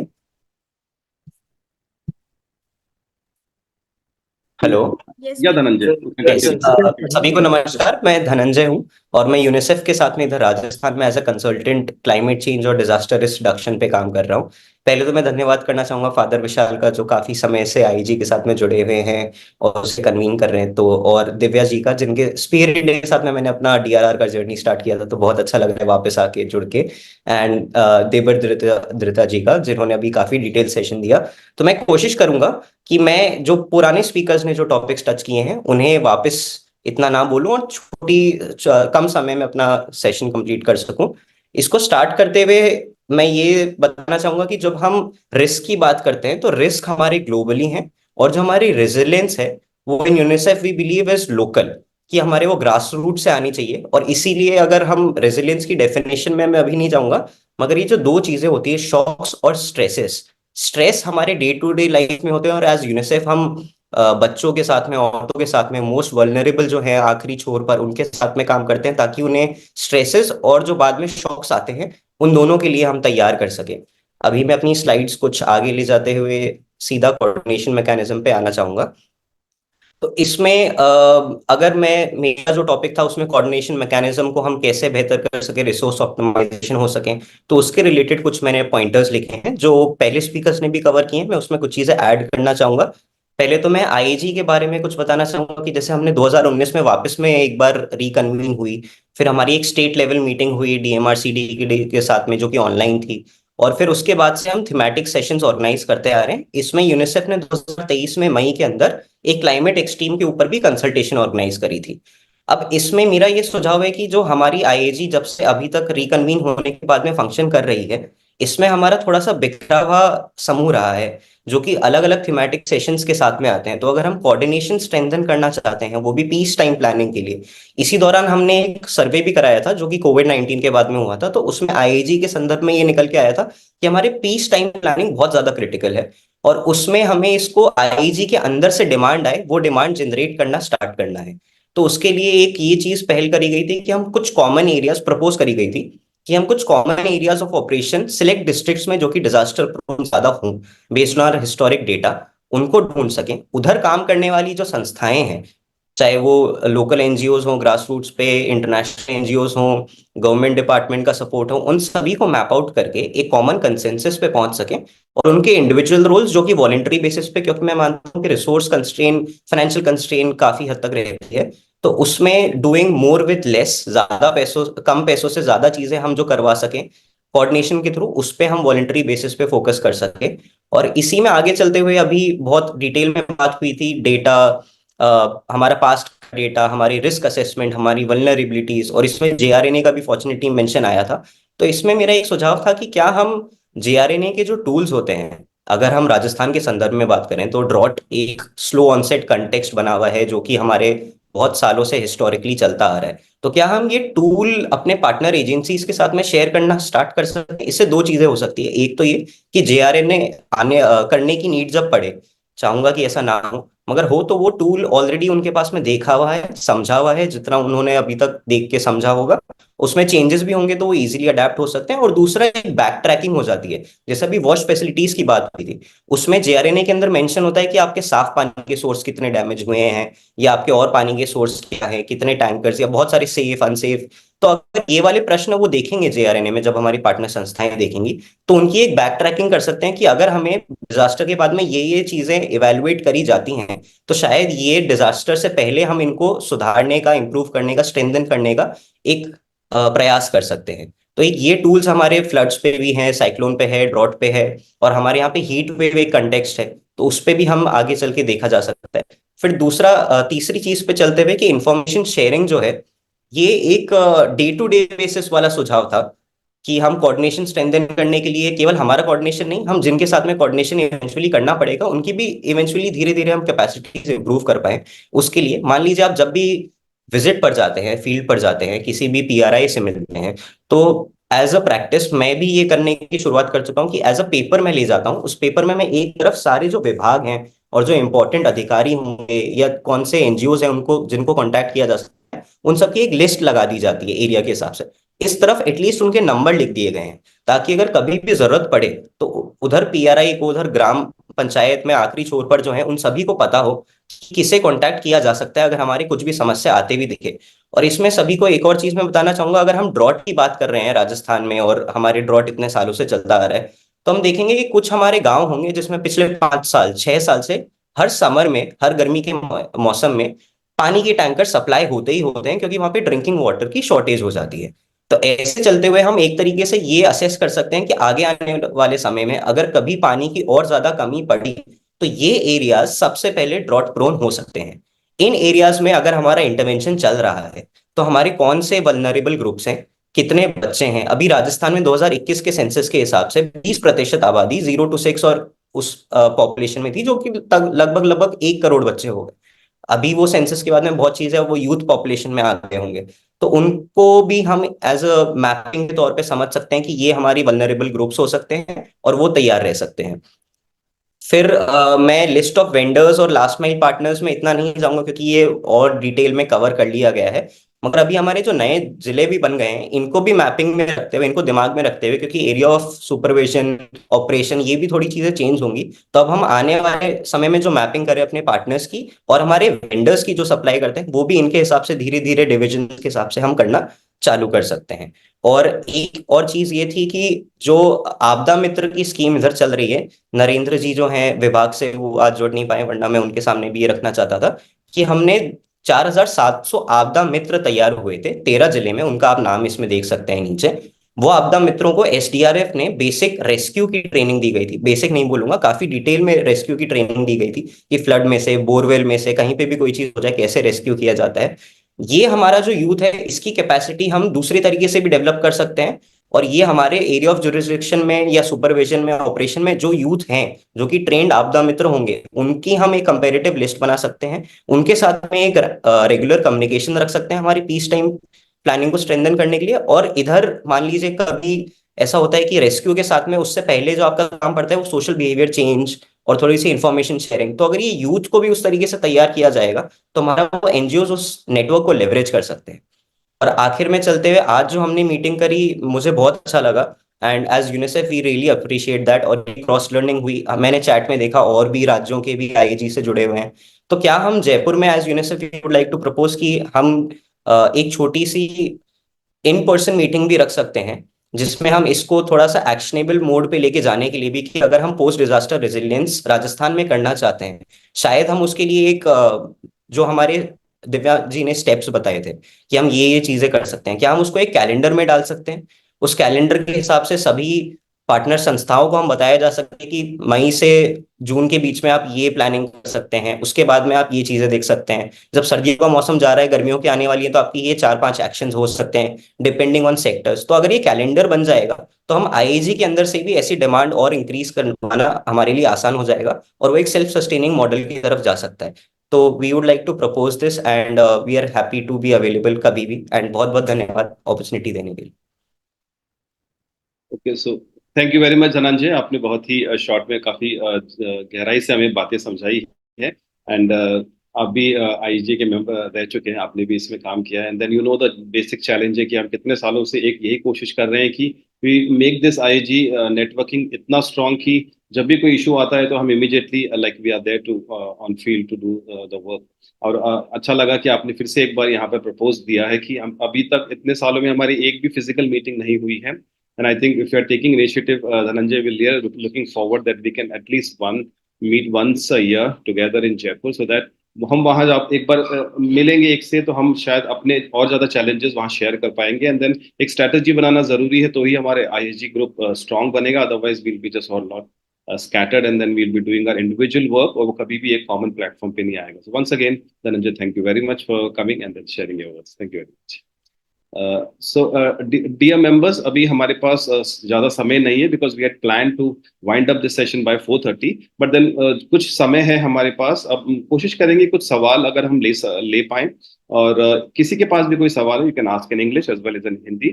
You also name the member whom you are asking the question, and you can a very short introduction about yourself also you can share, that कि आप कहाँ काम करते हैं and आप क्या करते हैं, and then आपका सवाल क्या है, we can share, and then will try to be very precise. Okay, यहाँ हमारे बीच में है डॉक्टर नवीन।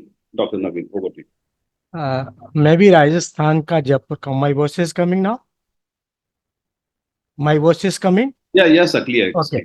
सो मैं बहुत सिंपल पूछूंगा। सबसे पहले तो सबको बहुत बहुत धन्यवाद, दिव्या जी को, देवव्रत को, धनंजय को। इन्होंने बहुत अच्छी बात कही। संक्षिप्त में कहूंगा, लोगों को रिलोकेट करके रखा जा सकता है, लेकिन चाहे नेचुरल डिसास्टर हो या मैन मेड डिसास्टर हो, सोशोलॉजी ऑफ सफरर को अगर आप एक तरह से देखेंगे तो उनको सहभागी बनाया नहीं जा सकता।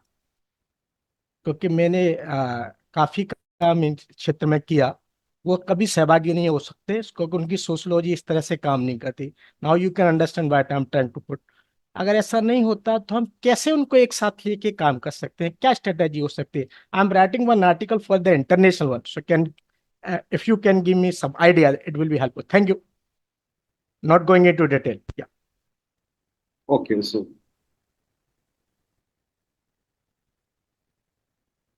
अगर मैं दोबारा बोलूं, अगर सहभागी बनाया नहीं जा सकता समाजशास्त्री आधार पे, तो हम उनको, तब हम क्या कर सकते हैं, क्या करना होगा? क्योंकि भारत में सोशोलॉजी ही काम करती है। बाड़मेर से लेके जोशीमठ तक कहीं भी काम करके देखिएगा, you will find the same thing everywhere. So how we can address the issues, whether it's a academic vulnerability or it's a actual vulnerability, both have the different meaning, different perspective. How we are going to address the actual vulnerability? That is my question. Thank you. Thank you very much doctor. Divya ma'am सवाल का जी. जवाब देंगे. जी बिल्कुल बिल्कुल. So doctor नवीन, आपने बहुत सही बात बोली कि हमारा जितना ये सब चीजें थ्योरेटिकल बड़ी अच्छी लगती हैं, फ्लॉलेस लगती हैं, लेकिन एक्चुअल जब हम धरातल पे काम करते हैं, वाकई में लास्ट माइल के लोगों को जोड़ना और उन डिसीजन मेकिंग में उनका इन्वॉल्वमेंट इतना आसान नहीं होता. और बहुत बहुत कम ही ऐसे जो हुए हैं काम जिनमें उनका इन्वॉल्वमेंट हो पाया है. तो इसीलिए ये चीज बहुत जरूरी है कि हम आपदा के होने तक का वेट नहीं करें. फ्रॉम वेरी फर्स्ट डे, आज अगर हम उस गांव में काम कर रहे हैं, डेवलपमेंट की जिन स्कीम्स के साथ हम काम कर रहे हैं, जो भी जिस तरह के सेक्टर में हम काम कर रहे हैं, जो जो स्टेक होल्डर के साथ हम जुड़े हैं, चाहे वो छोटे बच्चे हो, चाहे वो माए हो, चाहे वो किशोरियां हो, चाहे वो लेबर कम्युनिटी के हमारे भाई हो, साथी हो, हम जिस जिस स्टेक होल्डर के साथ काम कर रहे हैं, हमारे पूरे प्रोसेस में उनको इन्वॉल्व करना और धीरे धीरे उनकी कैपेसिटी को बढ़ाना. क्योंकि ये जो एक बदलाव है कि वो डिसीजन मेकिंग में शामिल हो, ये एकदम से अगर हम चाहे कि आज हो जाए तो वो पॉसिबल नहीं है. तो इसीलिए हमारा हर छोटा छोटा जो एक्शन है, हम जाके जब गांव में मीटिंग करते हैं तो हम किसे इन्वॉल्व करते हैं, या जब मीटिंग हो रही है तो कौन उसमें ओवर पावर कर रहा है, ज्यादा बोल रहा है, और कौन है जो पीछे बैठा सिर्फ सुन रहा है. अगर एज ए एनजीओ जब तक हम ये चीज आइडेंटिफाई नहीं कर पाएंगे और उस पर काम नहीं कर पाएंगे, ये वाली जो बात है ना कि सबका डिसीजन मेकिंग में शामिल होना, ये सिर्फ एक किताबी बात होकर रह जाएगा. इसीलिए ये बहुत इंपॉर्टेंट है, हर छोटी बड़ी एक्टिविटी में सबका इन्वॉल्वमेंट हो, जो स्टेक होल्डर है उनका इन्वॉल्वमेंट हो, और उसके बाद में उनकी कैपेसिटी बिल्ड हो, ताकि उनका वॉइस बाहर आ सके. पहले तो उन्हें वॉइस देना पड़ेगा, तभी तो उनका वॉइस बाहर आएगा. अगर आप एक स्कूल को पेंट करने की बात कर रहे हो, तो उसमें एज ए एडल्ट मेरा दिमाग यूज नहीं होना चाहिए कि कैसा पेंटिंग होना चाहिए, उस पेंटिंग में क्या डिजाइन बना होना चाहिए. आपको एक 5 साल के 6 साल के बच्चे को पूछना पड़ेगा कि वो क्या देखना चाहता है उस पेंटिंग में. उसके लिए शायद वो क्रोकोडाइल, वो पेपा पिग और वो कैरेक्टर इंपॉर्टेंट है. तो उसके दिमाग से सोच के हमें वो डिसीजन लेना पड़ेगा. तो वो डिसीजन मेकिंग में बच्चा कैसे शामिल हो, ये हमें ध्यान रखना है. हमारा स्कूल, अगर हम सेफ स्कूल की बात कर रहे हैं, तो छोटा बच्चा सेफ्टी को लेके क्या समझता है कि अगर अर्थक्वेक आएगा तो वो कैसे अपने आप को सेव करेगा, वो हमारे लिए इंपॉर्टेंट है. तो वो डिसीजन मेकिंग तभी शामिल की जा सकती है जब हम हर छोटे एक्शन में उनकी भागीदारी साबित करें, और उसके अलावा उनकी कैपेसिटी को धीरे धीरे करके बढ़ाएं. और कैपेसिटी में नॉलेज भी है, कैपेसिटी में जो उनका जो फाइनेंशियल जो कैपेसिटी है वो भी है, और जितना ज्यादा वो अपडेटेड रह सकते हैं इंफॉर्मेशन के साथ में, वो भी है. ओके. और बिल्कुल आई एग्री विथ यू कि ये इतना आसान नहीं है. बिल्कुल. सो थैंक यू दिव्या मैम आपका क्या जवाब क्या के लिए. कोई मेरी थोड़ी मदद कर पाएगा आप में से कोई, इसका कोई मुझे नंबर दे दिया जाए. आई एम राइटिंग वन आर्टिकल, क्योंकि जी मैंने जी जी कादरी बिल्कुल. लिया मैं के साथ अपना बात. हाँ जी जी, मैं चैट बॉक्स में अपना नंबर छोड़ रही हूँ, आप सर ले लीजिए please. Thank you. Thank you. Thank you doctor. आप पर्सनली मैम से बात जरूर कर सकते हैं. चैट बॉक्स में we have one more question. I think Kalika Mohapatra ma'am, if you can come online and just ask this question. आप क्या बताना चाह रहे हैं, इफ यू कैन. और others anybody has any question, any query, और या तो मैम का नंबर हमने चैट ग्रुप में देखा है.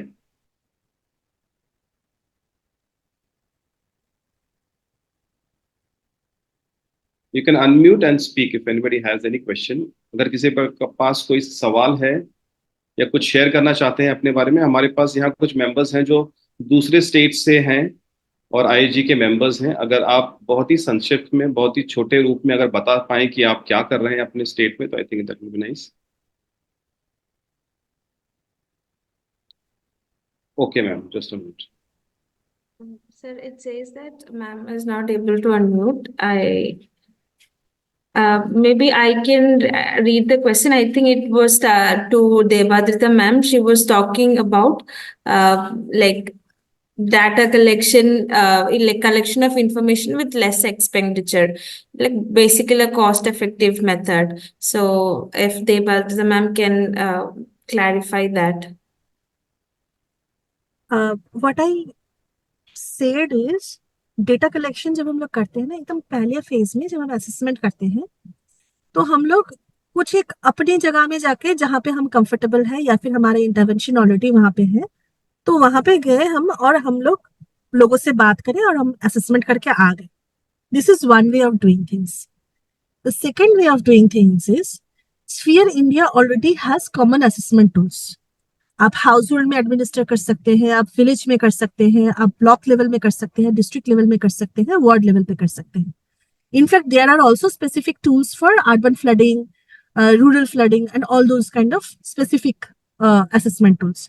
अगर हर कोई हम लोग जहां जहां जा रहे हैं, अगर हम लोग अपना अपना अपना कुछ अलग टूल के वजह हम लोग ये कॉमन टूल्स यूज करते हैं, और वो जो इंफॉर्मेशन है वो कोई सेंट्रली कंसोलिडेटेड होता है, जैसे कि स्फीयर हो या आईएजी बॉडी हो या किसी के साथ भी. अगर आईएजी वहां पे नहीं प्रेजेंट है तो कोई नेटवर्क अगर हम लोग का प्लेटफॉर्म है जहां पे हम लोग एक दूसरे के साथ कम्युनिकेट कर सकते हैं. If anyone, any group volunteers to consolidate that information, तो उससे क्या होता है ना, we get a authentic body of information from each and every part of our locations, है ना. जैसे कि मान लीजिए अगर मैं राजस्थान में दुंगारपुर में काम कर रही हूँ और दुंगारपुर का इंफॉर्मेशन मैं आपको लाके दे रही हूँ, उसके साथ साथ मान लीजिए विशाल जी, आप फादर विशाल, आप काम कर रहे हैं जयपुर में, तो आप जयपुर का इंफॉर्मेशन लाके दे रहे हैं. डॉक्टर नवीन, आप अगर मान लीजिए काम कर रहे हैं उदयपुर में, आप उदयपुर का इंफॉर्मेशन दे रहे हैं. तो हम लोग कोई बहुत दूर दूर जगह में नहीं जा रहे हैं, हम लोग अपना ही इंटरवेंशन एरिया में जा रहे हैं, अपना ही जाना पहचाना लोगों से बात कर रहे हैं. लेकिन जब हम लोग वो इंफॉर्मेशन को इकट्ठा करते हैं तो हमारे पास एक सैंपल असेसमेंट रिपोर्ट हो जाता है पूरा स्टेट के लिए, और जो हम लोगों को मदद करती है एक पिक्चर देने के लिए कि कहाँ पे गैप एरियाज है, कहाँ पे इंटरवेंशन की जरूरत है. एंड वो हमें ये भी मदद करती है, जब हम लोग फाइनेंशियल रिसोर्स मोबिलाइजेशन की बात करते हैं तो हमको वहां पे भी ये मदद करती है, because we can be very clear in terms of our response strategy. हम लोग बता सकते हैं कि देखिए यहाँ पे गैप है, this is my specialisation and this is the amount that I am asking for this much population that has been affected by this thing, and this is supported by not by only my organization. You don't have to trust only me, but it is a common resource, it is a collective resource. So there are so many people who are contributing to this, and it's a now public document, public domain resource. So उसी तरीके से अगर हम लोग collectively काम करते हैं, coordinative वे पे काम करते हैं, तो हमारे पास बहुत easily ये एक रिसोर्स बन सकता है.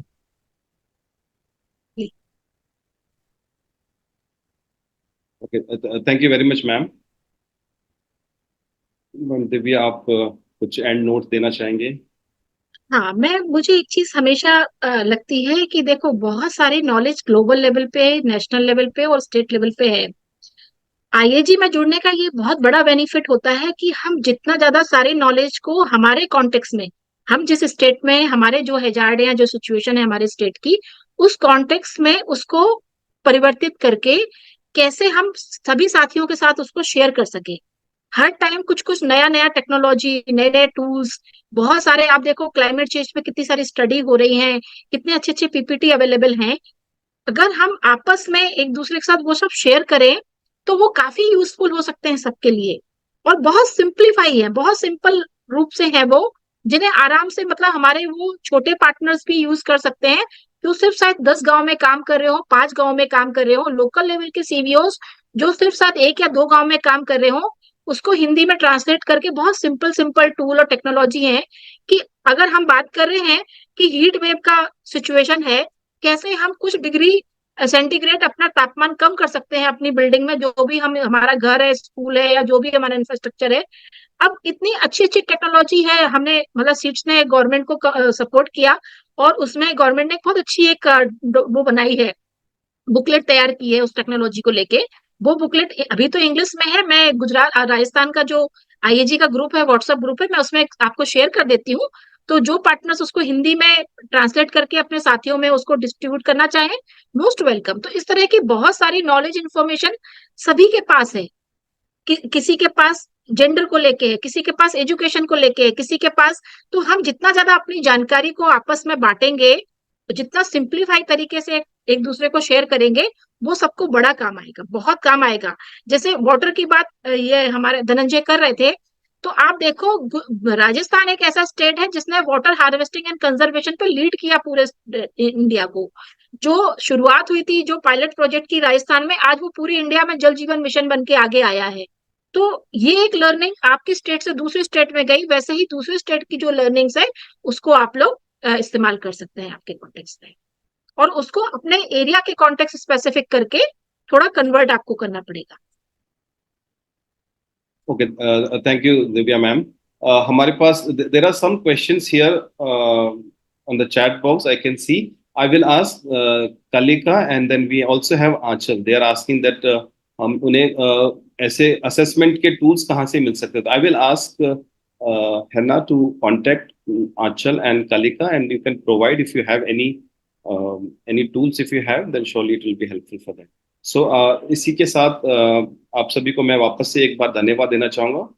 आप लोगों ने समय निकाला and then we came on board, और आज हमने बहुत ही अच्छा जो हमारा डिस्कशन का पॉइंट रहा वो बहुत अच्छा था, और हमें काफ़ी मदद मिली है। और स्पेशली हमारे रिसोर्स पर्सन्स को मैं बहुत बहुत धन्यवाद देना चाहूँगा। आपने समय निकाल के हमें बहुत इनलाइटन किया है। और जैसा धनंजय ने ऑलरेडी हमें बताया है कि हमें एक बार फिजिकली मिलना ज़रूरी है, बिकॉज जब हम एक बार फिजिकली मिलेंगे हम एक दूसरे को और जान पाएंगे, और हमारे जो चैलेंजेस हैं शायद वो 1 या 1.5 घंटे की मीटिंग में हम डिस्कस नहीं कर पा सकते हैं। लेकिन हमारे पास समय नहीं था कि हम काफी सवाल यहाँ पर आज ले पाए और उस पर डिस्कशन कर पाए। तो जब हम साथ बैठेंगे तो शायद एक बहुत अच्छी स्ट्रॉन्ग स्ट्रैटेजी बना पाएंगे, एंड देन एक रोड मैप बनाना जरूरी है, क्योंकि ये हर 3 या 4 महीने के बाद हमें अलग तरीके का डिजास्टर देखने को मिलता है। गर्मी के मौसम में अलग है, सर्दी के मौसम में अलग है, बरसात में अलग है। तो आई थिंक हमारे लिए हर क्वार्टर में एक मीटिंग या एक रोड मैप या प्लान जरूर होना चाहिए, ताकि हम इस तरह के डिजास्टर से मिटिगेट कर पाए और अपने कम्युनिटी को बहुत बहुत स्ट्रांग बना पाए। मैं यहाँ सभी मेंबर्स को ये भी बताना चाहूंगा कि हमारे एक राजस्थान का आईएजी ग्रुप है,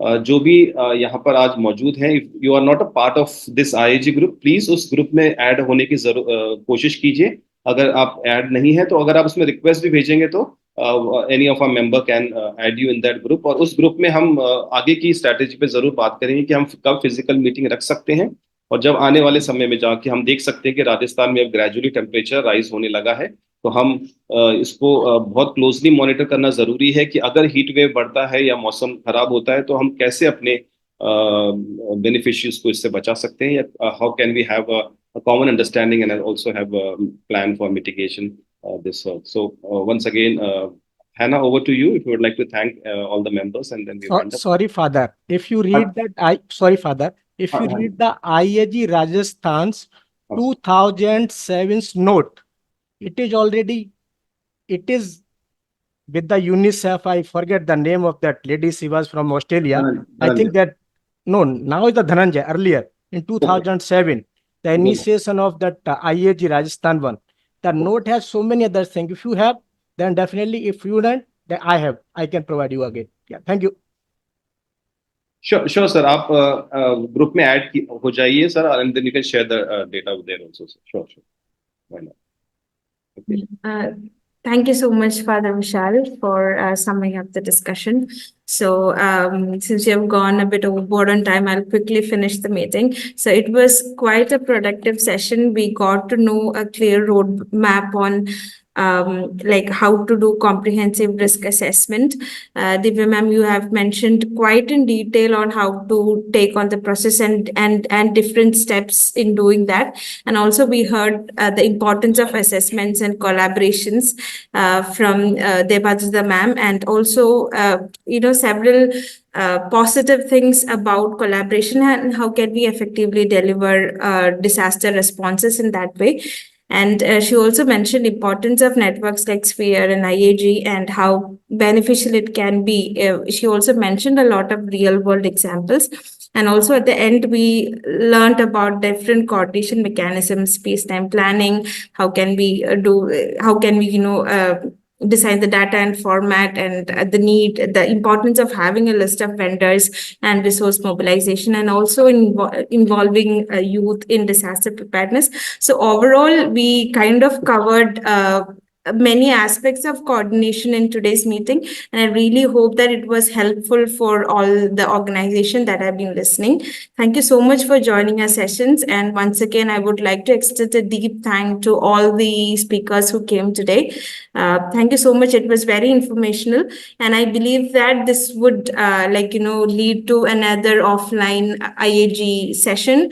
And I once again would like to encourage all the people who are joining. If you're working in Rajasthan, please do reach out to us. I've mentioned the phone number and email ID of Academy, so you can reach out to us. We'll help you get in connect with the IAG, and we can have an offline meeting then.